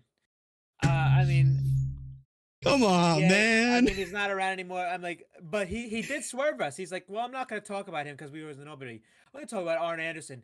If you didn't know, Arn Anderson's son just died a month ago. A month ago. He said son, but then he swerved into Brock Anderson. Not even. It's like, I guess Arn Anderson went to go look for a new son. He did say that. Oh, I did not catch that. God fucking damn it. Yeah, Jesus. He said he's gonna go look for a new son in Wardlow. Dude's a menace. Arn's real life son died about a month and a half ago, and God, and he said that, and he said, well, and you passed up your own son, Brock Anderson, and went to Wardlow and said, and listen, during this got the most heat out of any promo. This had Edge is better than you, Chance. This guy was saying they were chanting Edge is better. What they were chanting? They were chanting shut the fuck up. Edge is better. They were booing relentlessly. This sounded like a Dominic Mysterio promo. How loud they were booing him. But man, I mean, big heat. Christian is probably the biggest heat magnet in the company, right behind MJF. So, I mean, this guy has no redeeming qualities whatsoever. This guy is a fucking asshole. I mean, this guy's son died. But we love Christian Cage. Yeah. That's the thing, but we love him. No Wardlow or Arn. They were said not to be there tonight because there's Wardlow's in action on the house show on Saturday against Lee Moriarty for the TNT title. So yeah, but this was a good segment. He rips the thing, the microphone out of Tony Schiavone's hand. Well, and then Detroit, you suck, and then Tony Schiavone just goes, oh, fuck it, and then leaves. Well, I love Schiavone every time. Like in WWE, right? They'll like say something like "Get the fuck out of here," like to the thing, and then Kathy Kelly should cut the shit, Tony. They'll just go away. Schiavone, they'll say something to Schiavone, or they'll like do something to Schiavone. He'll just go, damn it. Then I'm like, Jesus Christ. And after the Christian Cage promo where he got dogged on by the crowd, we have the Darby video pack, which was really good. This was good. This was the best one. Yeah, this is my favorite one out of all of them. Oh, I think we forgot to mention Sammy's. No, we did. We did. No, we did. I thought we did Jungle Boy, but yeah, Sammy's was great because they had. This is one thing I liked about all of them. Besides MJF, I mean, because obviously he has nobody. But in Jericho's in Sammy's they had Jericho. In Darby's they had Sting, and in Jungle Boys they even had Christian. Which we'll talk about Jungle Boys later. But I love how they had testimonials from guys who are a lot bigger than where they were. And who were there, and who were either friends or their enemies, mentors, yeah, in their respective storylines. Yeah, so Darby, should they have footage of him jumping over his fucking house with that thing? Which, a little fun fact, Darby tried to get Sting in the passenger seat of that car, and Sting said, "Fuck no." And there's a funny story about this. How Tony Khan, Sting was there. When he jumped the car, and Tony was on FaceTime with Sting, and Sting didn't know how to turn the camera around, so he was filming the jump, and Sting he's recording, and then all Tony's seeing is Sting's face, and then Tony's like, "Is he alive? Is he alive?" and then apparently, I mean, obviously he was, but like Tony, actually, to the fact that Tony Khan wanted to watch this fucking crazy psychopath do this shit, he got Sting there. They also watch this had guy jump his Darby's house. real dad there too. His dad, and he had his pug, which is funny because his pug, literally, one of his eyes has like that black thing that pugs have around it, and it goes down here, and the other side doesn't. So That's it's like, awesome. I'm like, that is crazy. He had like a whole litter of pugs too. Like he gave one to like Gigi Dolan, which that's another thing too. She posted on her Instagram story last night after NXT. I miss being PK, which is obviously Priscilla Kelly, but I don't know what that means. She wants out, but we'll see. But All I'm gonna say is the last Darby time I was great. They saw showed him sading and everything. It was great. all I'm gonna say is the last time I saw a Priscilla Kelly match on my television screen, it was not good at all. Well, she's improved in NXT. She's improved in NXT. I would hope so. I've always been a fan of Priscilla Kelly because also I love golf chicks. If it has been known or Yes, we've. I found that out this past 2 weeks. Use your words carefully. We're not going to talk about it. We already have one woman on this show with a proverbial bad attitude and something else. So we're not going to talk about Listen, but next up though, we had Julia Hart versus Anna Jay, and woo-wee! Damn. Terrible, terrible program. Oh, look at this shit here, right? What the fuck? This is random as shit. Dark Pro Wrest Flosion, that account on Twitter. They posted a video of, I mean, this is a very famous video of Ibushi shooting himself with fireworks on top of a car in London in like an alley. And Sami Zayn, of all people, quote retweeted it and says, "This man is a lunatic and a gift to pro wrestling, and I need to wrestle him once before my career is done." My man Quinn over here knows. He understands me. Sami Zayn. Can you believe this? Sami Zayn is valid. Trying to divert the topic, but I understand it. So Julia Hart and Anna Jay, this was a really fun match. This is a lot better than I expected it to be. And listen, their feud has been like actually not bad. I need to see their regular singles match. I need to see Julia Hart's entrance in full. Oh, you can see it on Rampage. Okay, awesome. They did it on their first match on Rampage. They actually did it twice. She had a job match too. Because I personally enjoy stuff like her entrance was really good. Like her singing along to her theme, it gives off Karrion Kross vibes. Minus a lot better than Cross now. Shit. He came back, and what's he doing now? Nothing. But like Julia's music. Way to control your narrative, bud. I mean, she kind of. Her music's good because she got it good because Brody. I mean, he has all these context of like. I mean, fucking House of Black. I mean, House of Black has Malachi's theme, Brody's theme, Buddy's theme, Julia's theme, the Kings of the Black Throne, which is Malachi and Brody. Everyone has their own shit. They have the House of Black theme. They have 6 theme songs for this group, and they're not even talking about the old House of Black theme song. So they had 7 in total. It's all her I entrance. They start doing mixed tags. I think only her and Brody are doing the mixed tags because Brody sees her as like a sister daughter figure, whatever the fuck it is. Because they're really close. Mm-hmm. They're really close friends. This match was amazing. Julia Hart, I had not seen her do a singles match in a while, and she has really proved herself.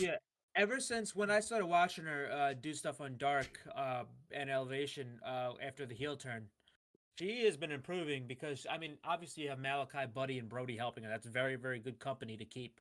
Oh, yeah, 100%.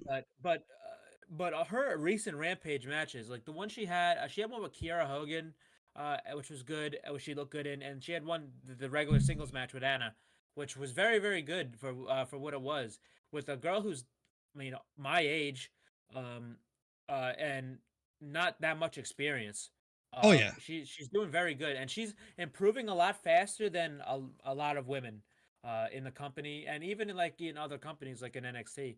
But I mean, she's improving. She's looks like to be a fast learner. In this match, Hey, she's in good company to be learning. yeah, She's in Anna great hit, company. yeah, Anna hit Julia with a gory buster or Noshigami. I see Anna's watching Shingo tape, which I very like to see. She hit one of those on the chairs on the outside, and it looked like Julia came up kind of rough on her hip. So I didn't know if she was actually hurt, but she kind of like slowed down after that, so she probably got a little banged up. But anyway, the match ended. Julia put Anna in the Heartless, which is her finishes submissions called. So she put her in that, submitted Anna Jay, and defeated Anna Jay just to probably finish up this story, which overall wasn't bad. And then we cut to back. It was nice to see two women that weren't the outcasts and like the AEW homegrown type of sides, because literally, I don't know the last time we have seen like women who aren't affiliated in that, like a non-affiliated story for the women on Dynamite. In that spot. So. Then after this, we cut to backstage. We have the Best Amigos.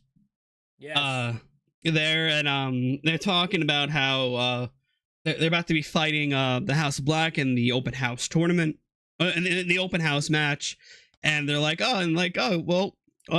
Orange Cassidy has picked the stipulation. What I did. What do you mean? Tell him, Chucky. We gotta pick the rules. What do we mean we gotta pick rules? Since when? I want that spooky witch barred from ringside. Yep. So that was the rule they chose. No more spooky witch. And then Orange Cassidy with the line of the night. I'm just so tired. I'm so tired, Renee. Me too, Orange. Me too. Yeah, me too. Me too. But I will say though, I really like the open house match now, because also quickly, the House of Blacks is tied. The House of Blacks. Yeah, I was about to mention that. I was about to mention that. Now still, so obviously this isn't new. I mean, we've seen AEW customize titles depending on who has them. Mostly it's been the TNT title, but obviously MJF has the big Burberry belt. But so the House of Black have black and white. If they keep that up, I wouldn't mind keeping that up, in my opinion. Yeah, especially now with their with $1 billion deal rumored. Do you know how much money that they can also just pump in just to random fucking titles now? Like, say if like the I don't know, say if the Blackpool Combat Club ever won it, it could have like a black stuff with blood splatters all over it. Yeah, or Triangle. Yeah, that triangle again could have like skulls all over it. I would recommend just either changing the plate color and changing up the side plate. Don't change the strap or anything. Just change like the side plates. Yeah, you could even do like I mean, I don't think they'll ever will, but like the Dark Order, that could be purple and white or something like that.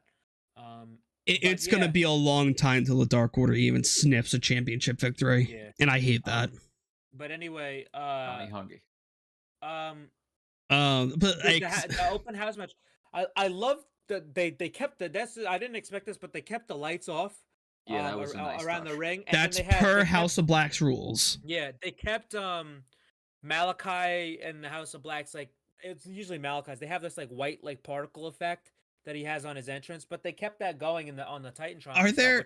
It looked really cool when you couldn't see the crowd, and it was like Chuck was landing on the apron. It looked like he was just standing in like the void. It looked really cool, but it wasn't like it wasn't bad either. Because like you could see like on the hard camera, so you could see enough of the crowd. And the thing is, it wasn't annoying. It wasn't like the Sin Cara matches. It wasn't like the Fiend matches where the light was literally a hindrance to the match. No, this shit looked cool. Quinn. So just to circle back real quick, so I think you missed our news segment. It's been rumored that AEW and Warner Bros. Discovery have come to a new 5-year-long $1 billion deal. And I said billion with a B. So it's going to be a very interesting next 5 years. But so like with the open house rules, like do the House of Black pick the DQ rule? House of Black. What my understanding of it is House of Black, they establish those rules.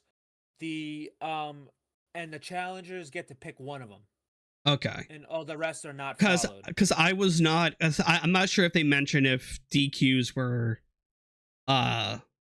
permitted or ruled out. I think they pick they one. said. That's it. I think they said. No, isn't DQs are enforced and also rope breaks are not actual Yeah, but like rope breaks? yeah, but the challenger would have to pick that. They would Yeah. have to pick that I DQs would be not I was enforced. very They would have to confused pick. by that Yeah, part. yeah. So basically, it's like let me get them up here, if they can find them. But yeah, But yeah, so this match was awesome. yeah, so they basically, all right, yeah, so they have the rules, so it's like DQs are enforced, rope breaks are enforced, 20 count, and then the challengers would have to pick one of them, and the rest of them it just doesn't matter. So Yeah. or it'd be like a regular match. So just one of them is negated. Mm-hmm.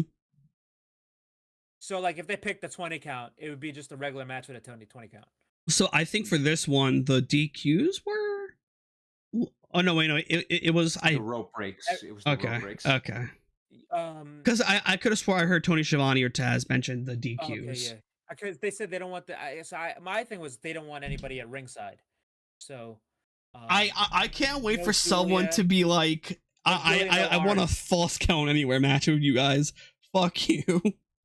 But anyway, this was a great match. I loved Yes. watching Malachi and Bandito, and Buddy and Bandito went crazy. They got to get a singles match out of them. Oh. Brody obviously looked great. I just love this because I love seeing the House of Black on TV more. There was a long time where they weren't on TV really at all.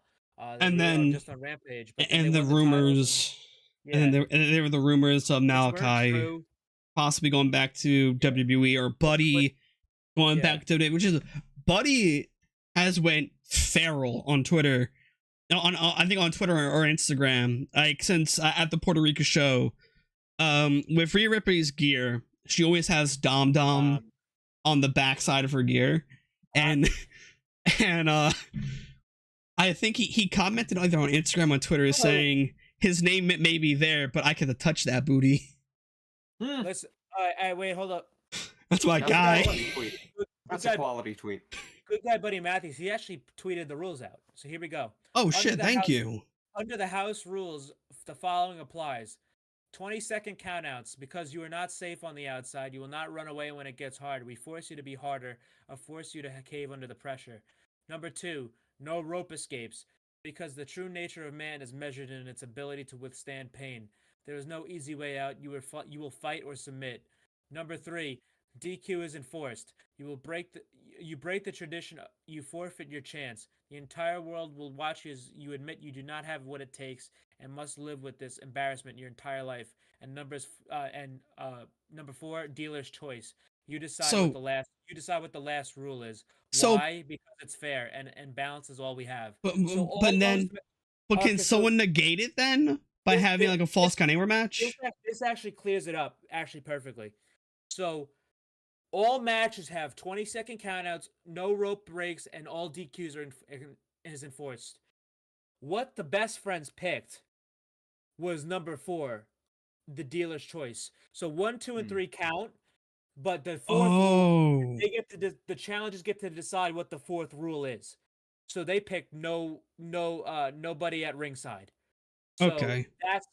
So every match is gonna have no DQ, no rope breaks, and no 20 count and 20 count. Wait. Every match is gonna have the DQ enforced. You mean? No. Every match has 20-second countouts, no DQ, and no rope breaks. And then the fourth rule is they Wait, get hold on. Didn't you just say all DQs are enforced? Yeah, that's what No. you said.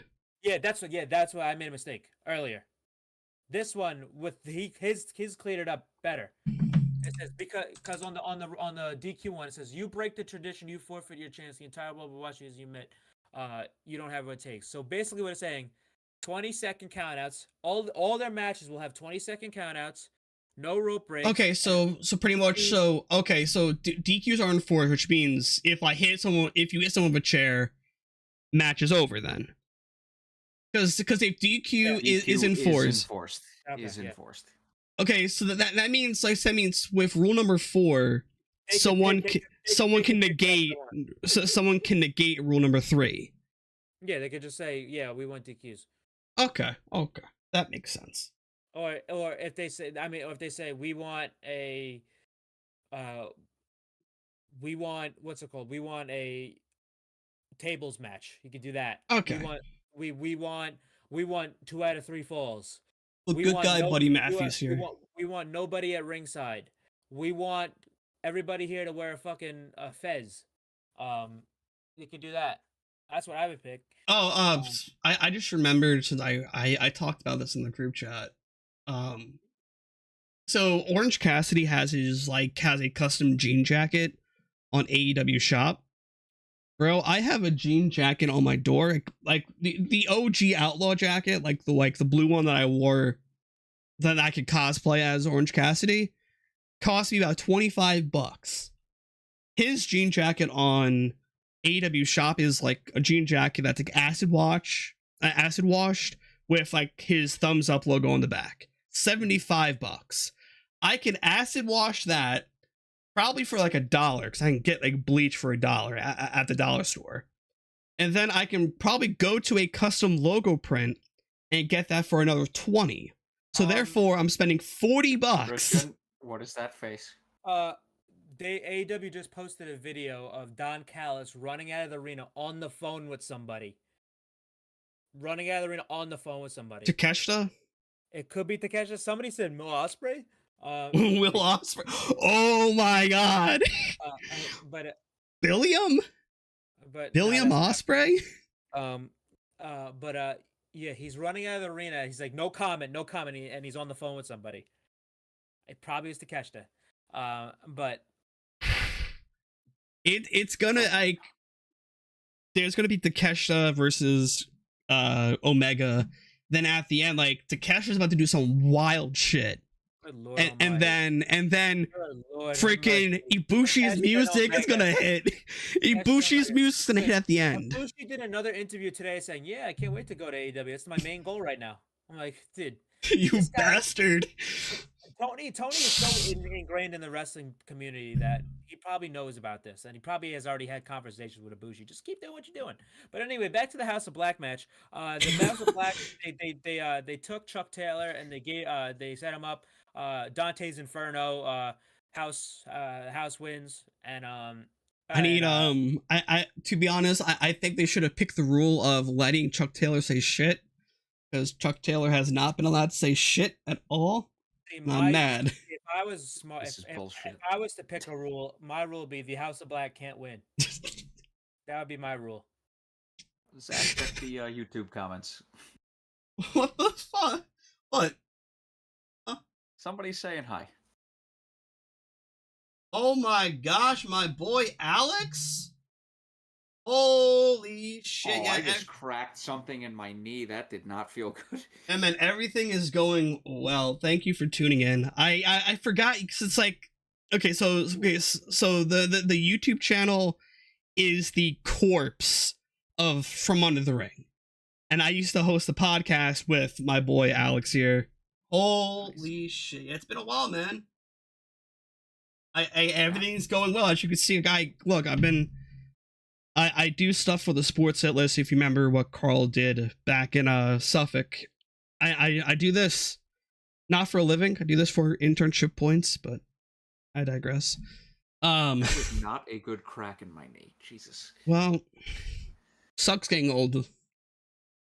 It does.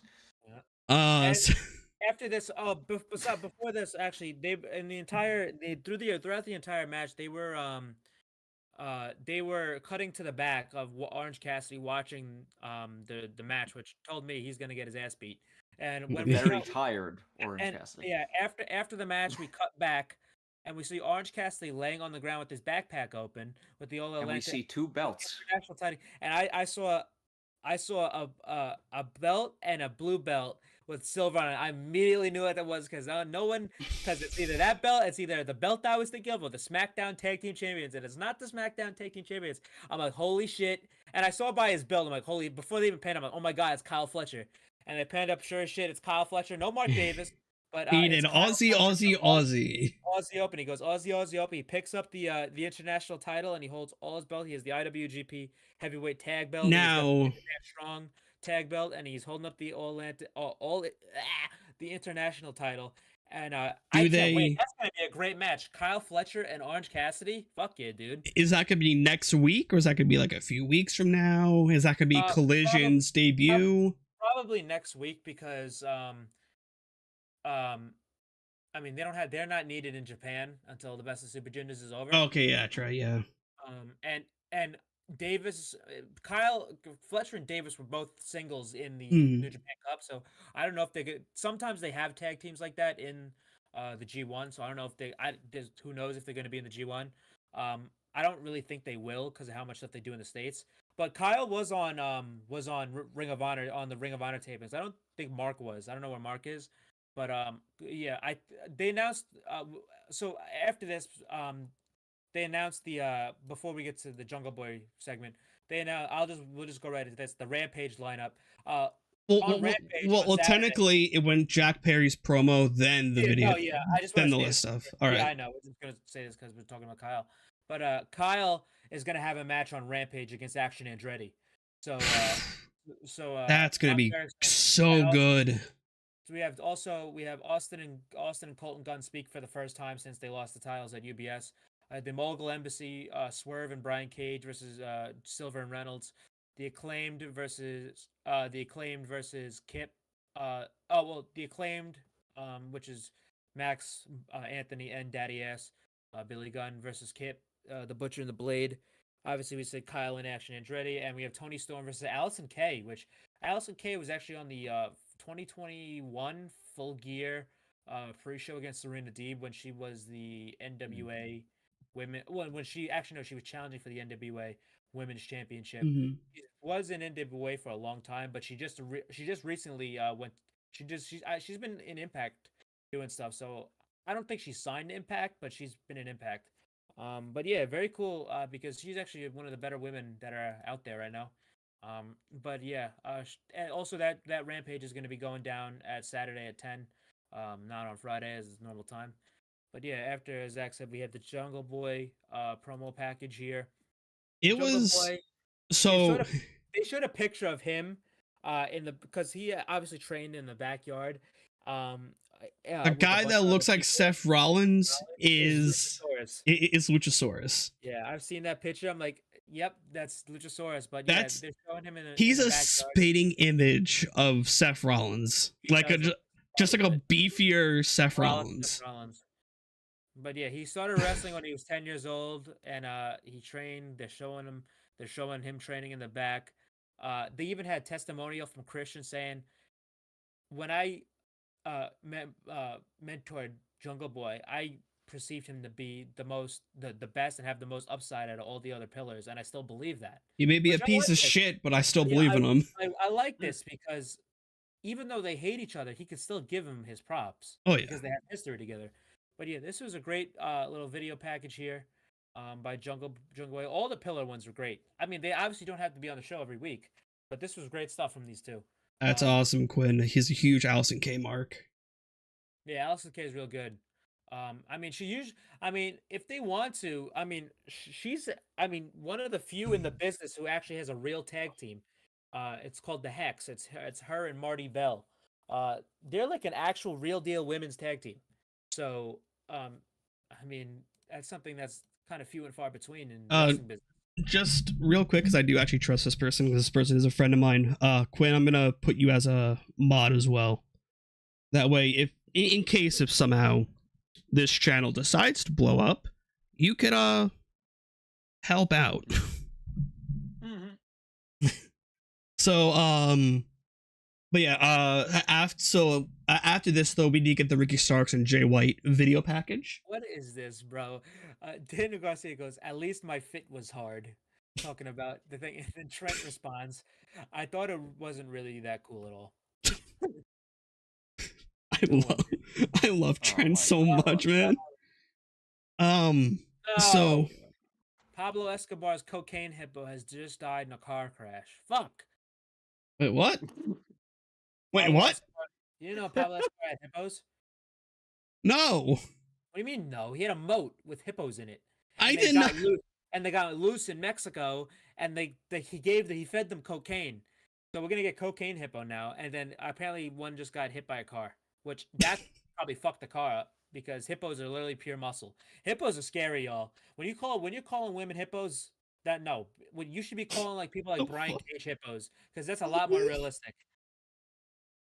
I don't know how we got to here, but so We have to go off the rails at least once an What is episode, or it's not the pro apparently wrestling there was like injection. a CNN town hall with Trump or something.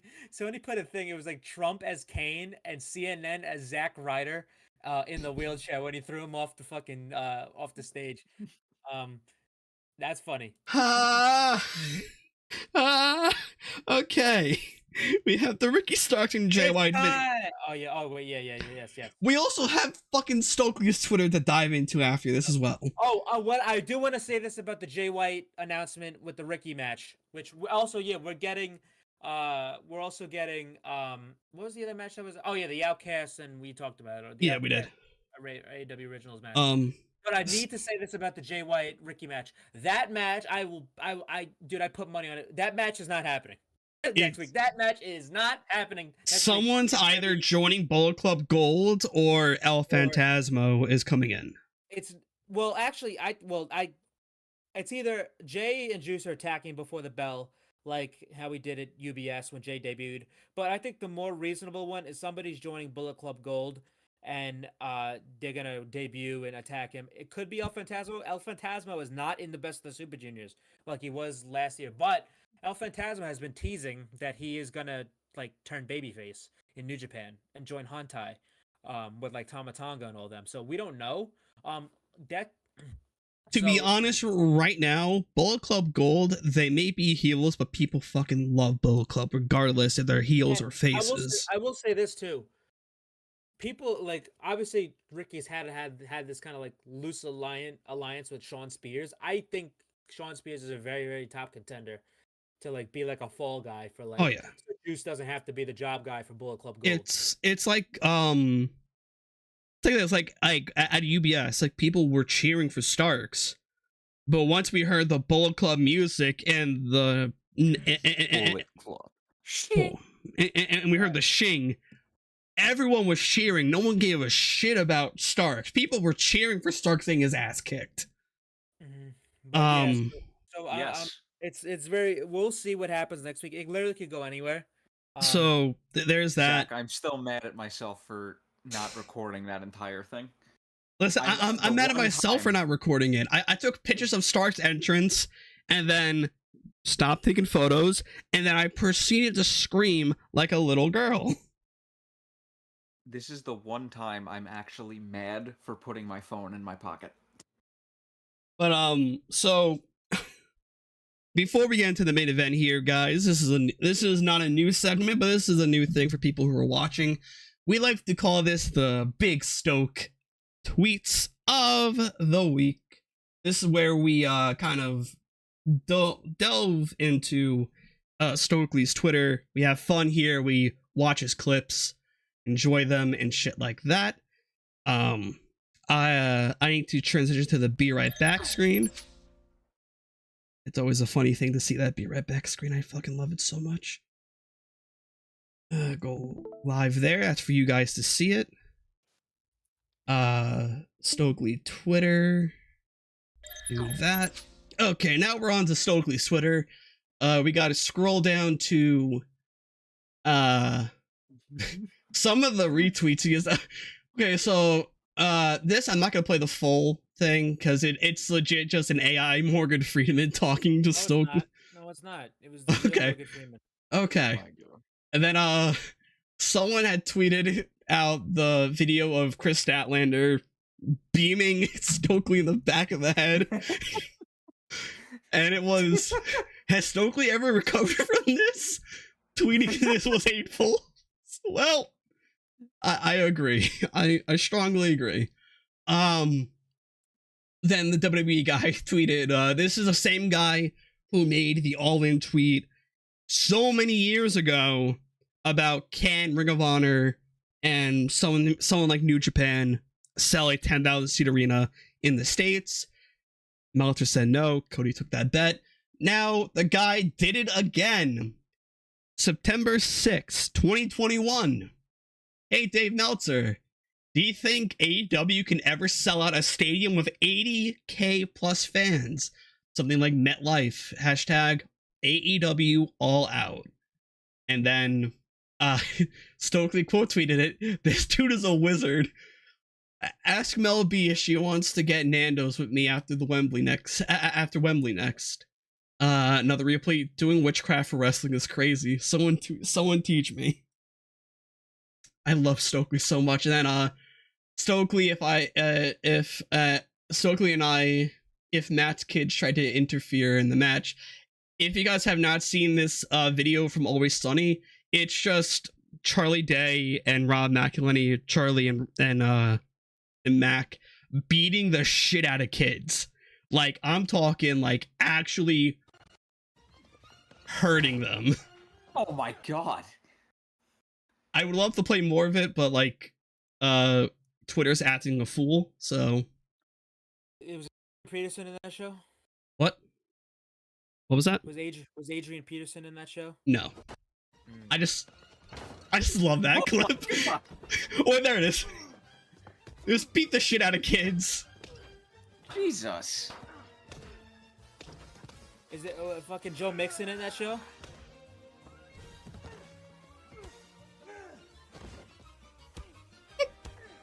Oh.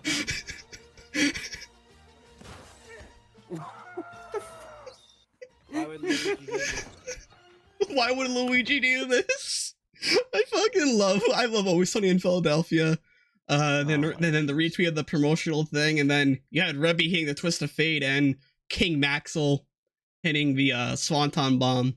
And then Stokely said, I made a list of everyone who laughed at this. I hope you never see happiness in your life and your debit card gets declined in public. That's evil. So, Thug Life, and then someone said you're surprisingly thick. Oh my god.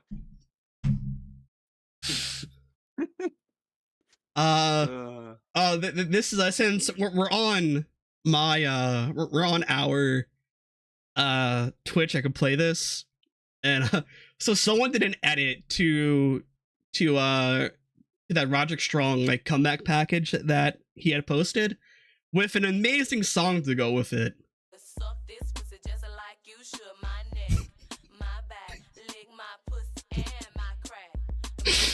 Watch out, you get demonetized. I don't care. Yeah, not DMCA'd. We played 10 seconds of it. That's all that matters.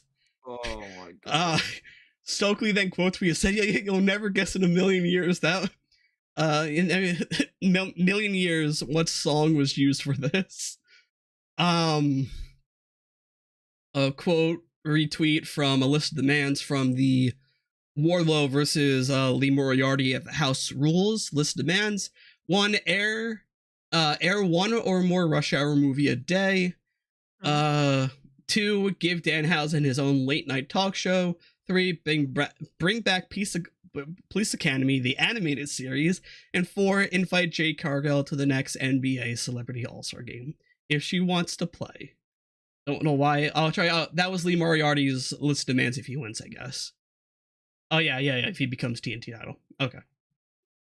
And then someone had tweeted, I don't know, y'all, I don't think I believe in mass shootings, LOL. Then Stokely quote tweeted with, You smoke crack, don't you?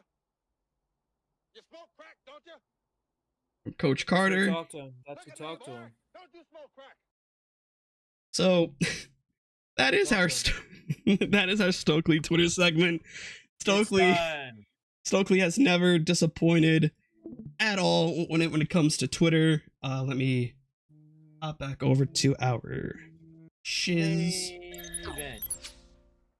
Listen, like if you guys need to look at Stokely's Twitter every now and then, man. It is some of the best stuff I've ever had. Like ever since we did the one read through. Good night, Alex. Thank you for tuning in. Catch up with you later. Definitely. Yeah, ever since we read Stokely's tweets that one time, we have now made it a weekly thing if he has tweeted anything wild. So it's time for the main event. We have Jon Moxley taking on Kenny Omega in a steel cage match. Excellent. Beautiful match. Listen, you knew by the way Moxley's demeanor was coming out. I mean, this guy's a fucking animal. I mean, going into this cage, this guy's going in a cage. This is, I mean, the match didn't start in the cage. Kind of hard to believe. Jon Moxley's first like regular cage match. Obviously, he was in Blood and Guts, but obviously the first cage match, and this is the first Kenny Omega cage match that I can remember. Like, I don't remember any other company where he had a cage match. Do you want me to do a quick look-see, or do you want to do cage side? I actually have it up. Yeah, do cage match stipulations. Let me go Kenny Omega. I'll do my own search on Google too. Kenny Omega. I'm gonna leave this to you too, because I'm too lazy right now. Yeah, I know, and also we have like multiple monitors. Yeah, no, this was his first cage match. Yeah, okay. Wow, it's a damn good one. I can't remember any other cage match he's ever had. Unless he did something on a random like shindy like a long time ago. That's like the extent of our knowledge. And I don't think cage match would have from a shindy from like 2000. I don't think. But this was just an amazing. This was fantastic. First off, Danielson was on commentary for this match, and it was a joy because they kept cutting to him, fucking smiling, and every time Mox had the upper hand. But yeah, this started off before it could even get started. Basically, Moxley attacked Omega before they can even get into the cage. They started fighting outside the ring. Claudio and Yuta came out to attack Kenny Omega. Then the Young Bucks ran out, fought off Yuta and Claudio, and then Nick went over to Bryan Danielson, and Bryan was like, "Hey, get your ass back over there." But then they ended up fighting. Security broke them up, and the Bucks and Claudio and Yuta, they were dispelled. But then, to be on note though, we did not get DMCA'd for the song that played for the Roderick Strong. Good. I'm looking at our widgets and everything. Sweet. We did not get hit for it. Also, so the cage match starts when they both get in. They gave these guys like 20 minutes. Well, like I like to be on note that the security guards were telling Moxie to go to the back. Yeah. They're like, that was pretty funny. Like, leave, go. It's like, I'm the fucking match. One of the security guards was Sam Beal from Impact. So that was pretty funny. He's not in Impact anymore, but he was for a little bit. He's trained by Trey Miguel, the X Division champion. But anyway, yeah, the match starts. Early on into the match, barbed wire steel chair is introduced. Kenny hits Moxley with it, and then does a double stomp to it, to a double stomp on the chair to Moxley, and fucking rips Moxley's back up. And then Moxley has some trouble getting the top rope off. And once he finally does it, he's doing the picture he was doing. I suppose that got a big reaction. But he gets the top turnbuckle off, and both of them from both left sides of the ring. He gets it off. He gets the hook, and he puts it in Kenny's mouth. The hook of like the turnbuckle, and then they've cut to Danielson. He's like, he looks like the happiest clam. So that was funny. Then later on into the match, Moxley gets a bag. Everyone's like, "Oh, okay, here comes the tax." But tax don't come out. But a fucking clump of broken glass, which is a callback to their first match at Full Gear, at the first Full Gear. So in the match, which is where they actually, had a call for broken glass.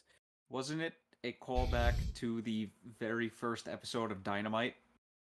Well, no, okay, no, it's a With the table? callback. Well, yeah, but that's a call. But it was first used in their Lights Out match. There was a literal bag of glass in the Full Gear match where I think what they should start doing is, like,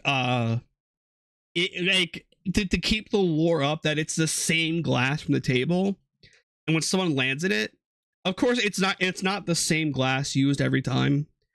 Yeah. I think they should start dyeing the glass a little bit red to show that it's like it's the same glass, that it has blood on it. That's fucking. I mean, that's an OSHA violation if I've ever heard. Well, you dye it red.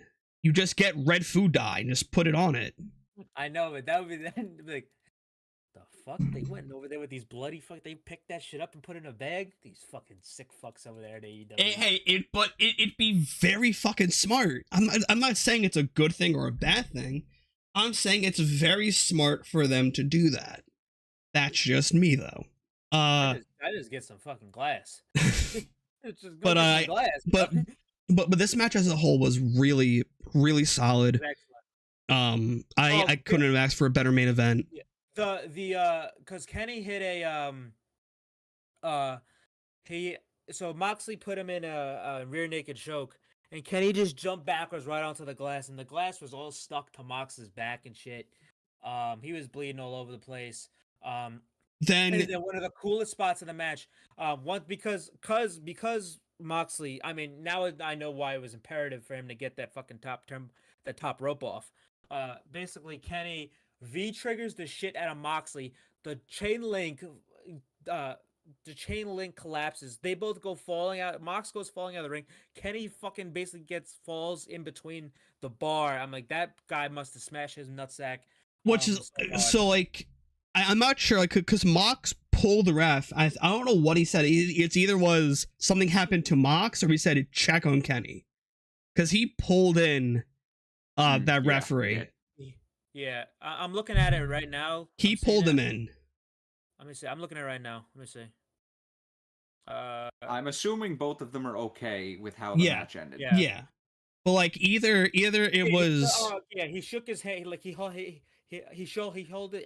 He held his hand. He shook his hand, and then he started saying something to him, and then they panned up. But yeah, I think he really just said, "Yeah, I'm good." But no, but he pulled the ref in either to probably say check on Kenny real quick, because that was a rough spot. He did. Because all I'm seeing in this, because I don't think he pulled him in. He did. No, I'm seeing the video right now. I'm watching it. Well, no, I'm talking about like I during the live feed itself, he pulled that ref in. Like he pulled him in close to talk to him. Live. Okay, I'm looking at that right now. It's very short. It doesn't show. It doesn't show it. Okay, but because he held his hand, I was like, I saw that. But he pulled in that referee to either say check on Kenny. That was just gnarly. Yeah, because it's not like a WWE cage where it's like an entire panel that falls. This was like a sheet of of a gate. Chain link. Yeah. So Kenny does that. They both get back in the ring. And then basically, we get to a point where Kenny's in the ring. He's kind of out of it. Mox gets the screwdriver and he pushes like a stagehand down. Mox is about to go take the screwdriver to Kenny. So Don Callis jumps in the ring and takes the screwdriver. Kenny hits Mox with a V trigger and puts him up for the one-winged angel. Don Callis is still in the ring. Kenny hits the one-winged angel. 1, 2, and Don Callis smashes fucking Kenny Omega in the head with the screwdriver to the shock of the masses. This was an excellent angle. This was fantastic. This was completely shocking. We had conversations about him turning on Omega, but I didn't expect it to go down like this. So Moxley pins Omega, and Moxley defeats Kenny Omega in the steel cage match. But I will say this: they cut to Danielson. He was smiling. He was smiling like the devil. He's like, oh, he sounded very sarcastic. He was like, oh wow, look at this. So this obviously had to be premeditated. And I will say this just before Zach goes. Yes. I will say this. In the 3 weeks ago, they did when they announced the match, they did a promo segment, and Jon Moxley to end that promo said, "I'm gonna leave you with a broken heart and a broken fucking face." face. He left them with So both. So I think this was premeditated and planned. I think they all knew all this shit was going down. so for The funny part is, I'm sorry to cut you off, Zach. Go ahead. well, no, go ahead, because I can easily just say it after you're done. Okay, because the funny part is, I was going like, God, What's up? fuck. Literally 36 seconds ago, a promo at Kenny just came. They just posted a promo at Kenny 30 seconds ago. He Should we basically play said, it? If I can't trust my family, who can I trust? If I can't trust the Bucks, if I can't trust my family, then who can I trust? Yeah, he can't trust the Bucks because of that. Also, someone just peanut butter tweeted out. cheesecake. So someone tweeted out an hour ago too, of the picture of like when Don Callis was talking to Osprey and shook his hand and everything during that one. But for those who didn't have have an untrained ear, what Don Callis said to Omega was, "You did this to me. You did this." And if you didn't hear what he said, he basically pointed to his scar on his head, and it was, "You made me do this." Yeah, people was like, "Well, Moxley did. Well, Kenny didn't protect him." That's what he literally can say. And this was an amazing angle. It wasn't even established that they were together, like the Blackpool Combat Club and Don. It just they were out of the ring. Don ran out. Brian was fucking ecstatic on commentary. Mox was just flipping everybody off. He's like, "Oh," and they cut to a thing of him, and he goes, "All right." So there was like that. But Don, I mean, what I think where we're headed here, I think this is more than ever. I think it's clear as day now that it's going to be Brian, Mox, Claudio, Yuta, Takeshita, Kenny, Callis. Matt, Nick. I'm saying Kenny, Matt, Nick, Hangman, Ibushi. Did I not call this like It's 2 now weeks ago? very clear. Yeah, this is the one we were pitching. We were throwing this around, all these types of scenarios. Tony Khan listens, man. Tony Khan listens to our streams. He saw us on Twitch. Was like, I remember these guys because when they booked the when they made the comment about Robert Fish versus Bryan Danielson. But thanks, Tony Khan, for taking my suggestion. Thank you. Just before we get to the rest of the week, since we did not get any new followers, I just want to play the fucking alert, and I can play the alert. I just want to say before we wait on YouTube or Twitch. Twitch. Don. But you will see it on the feed though. Yeah, Don being with the BCC. I don't think he even I don't think that's the thing. I don't think he's gonna be. They're gonna use him. No, they're gonna use not him. even that. I think he's gonna be with Takeshita. I think he's gonna be just linked to Takeshita. I don't think it's gonna be like how Regal was, where Regal was like the leader, the de facto leader. I think Don's just gonna be tied to Takeshita, and that's gonna be a separate story with Omega and all them. But because this is very personal to Omega, because he's known Omega since he was a kid. So this is like if you can't really establish this anywhere else, but like if Paul Heyman turned on Roman Reigns right now. But like, yeah, this is where we're headed. I don't know what it's probably going to be Anarchy at the Arena at the pay-per-view. I don't know if that's where you bring in Ibushi. Hangman's going to have to get involved here somewhere. We're going to have to wait and see. But this is the best story in wrestling right now that the Bloodlines died down. This has been fantastic. This was probably the best story beat there ever for the storyline yet. So very good stuff here. Excellent main event, and I can't wait to see where this story goes. So before we get to the rest of the week, let me do this, Mike, because I set this up. It took me about 2 hours to do all of this. Okay, got it. Good. So I set up alerts for us. I was hoping for them to play naturally tonight, but sadly they did not, even though I saw viewers spike up and down. So this is what the sound plays if we get a new follower. Tony Khan will pay for his crimes. it should play whatever it does on the feed. Oh, crap. I'm only on the YouTube. It should play on the YouTube feed too. Alright, let me unmute that. We play it again? No, I saw it. I'm talking to Mike. Oh, okay. And then I also have, if by a chance, a snowball chance in hell, we get a channel raid. This is also the alert that will play for the channel raid. That's so fucking loud. Ow. That's just so fucking loud. I set all that up. I said I wanted to, like, because I was working on my personal stream, wanted to set up stuff for this stream. But so the rest of the week, Mike, because you always get shafted every week, Okay. you will go Before we do first. that- I'm before gonna we do that, throw let you. me finish what I was saying. I'm gonna like, throw you into 20 the minutes LIE. ago. I'm gonna throw you into the LIE. My God, you might as well do the BQE at that point. No. The Long anyways. Island Expressway on rush hour. I'm gonna throw you into it.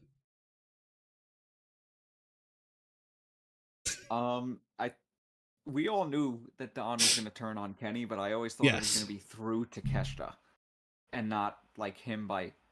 Like, For all him we know, directly. like, this could have been the plan. Just have Takeshita be this This was like, so well done. be this thing, because we don't know the extent of it. Takeshita, what all this says to me, because Takeshita, fans love him and he's generally good. Takesha's not a heel. Takesha's just going to be manipulated. He's being manipulated. He's being courted. That's what it's going to be. I don't see him being in like the BCC long term. I think he's going to get manipulated, and like Kenny and Ibushi are going to have to pull him out. Oh wait, A lot of people don't know Takesha does have history with Ibushi. Like they have history together from DDT. So, just like Kenny does. someone's a fucking bastard on Twitter. People are saying today is Kenny Omega's first ever cage match. That isn't true. He fought him on the debut episode of AEW Rampage. All right. But okay. So Mike, because you always get shafted on your wrestler of the week, you get to go first. Who is it? I guarantee you, this is the 1 week I was not gonna get shafted. But Go ahead. I'm gonna do kind of a cop-out answer here, Okay. because I'm gonna give it to a match. That's not a Ray wrestler. Phoenix and That's Caddy not a- Castagnoli. not a It has to wrestler. be a wrestler. It can't be a match. I just gave it to two wrestlers. If you guys would have shut up for 2 seconds, you would have heard me. That's wrestler of the week. We have the Hall of Wrestlers. Fame for the wrestlers. Unbelievable. This guy making up his own rules. You know Oh, like what? you guys haven't done this in the past? Oh, I have. We have. Exactly, so shut up. Unbelievable. I think we did the wrestler of the week, and we gave it to the Punk and MJF dog collar match. Unreal. Damn. Okay. I will go last for this because I have a person picked out. I don't think you guys are gonna pick them. So, Christian. You can go now, because if you're not gonna pick him, what are you worried about? No, go. All right, for mine, mine was actually not on this show, but is a person Oh. who doesn't get enough credit. And that man is Damian Priest from WWE. Okay. The guy fucking went in there with Bad Bunny and had a fucking barn burner bang out match with Bad Bunny. Biggest match of this guy's life in his home country. And he doesn't get enough credit because of how good he is and how long he's been good. And I hope he gets pushed soon. But yeah, Damian Priest. Okay, so yes, you are right. For me, I'm gonna give it to Julia Hart. Because Julia Hart did really good tonight. Improving. She improved drastically. I think she is definitely top contender for the most improved for the Pro Wrestling Injection End of the Year awards. Like, she definitely is a contender for that. So yeah, guys, we do appreciate you all for watching. I have an honorable mention. I'm gonna throw you. King Maxim. King Maxwell. He kind of can get his Maxwell. name right. Can't even get his name right. Good night, folks. can't. I'm gonna throw you into the folks. Hudson River. Good night, folks. Well, okay, no, but before I press end stream, then we go into the outro. Tomorrow I'll be live on my personal channel. I will fucking put it right here real quick. Bitch. Gotta get it together. I'm gonna throw you off a building. This just keeps getting worse. I'll throw you into the Hudson, and I'm gonna throw you off a building. There's my Twitch channel right there, guys. If you want to follow it. How Tomorrow, about you throw me off a building into the Hudson? shut up. So tomorrow I do plan on having a nice long stream, a nice like hour and a half long stream, kind of same as yesterday. Where I will be having the WWE 2K23 match of myself versus Trendy. I'm gonna kill that bastard. I will not give away the match, but yeah. So guys, we do appreciate you all for watching. This is one of my favorite things to do. I love streaming here. So yeah, let me throw it to the end screen, and then we could peace the fuck out. Okay, let me mute desktop and then mute myself. Guys, peace.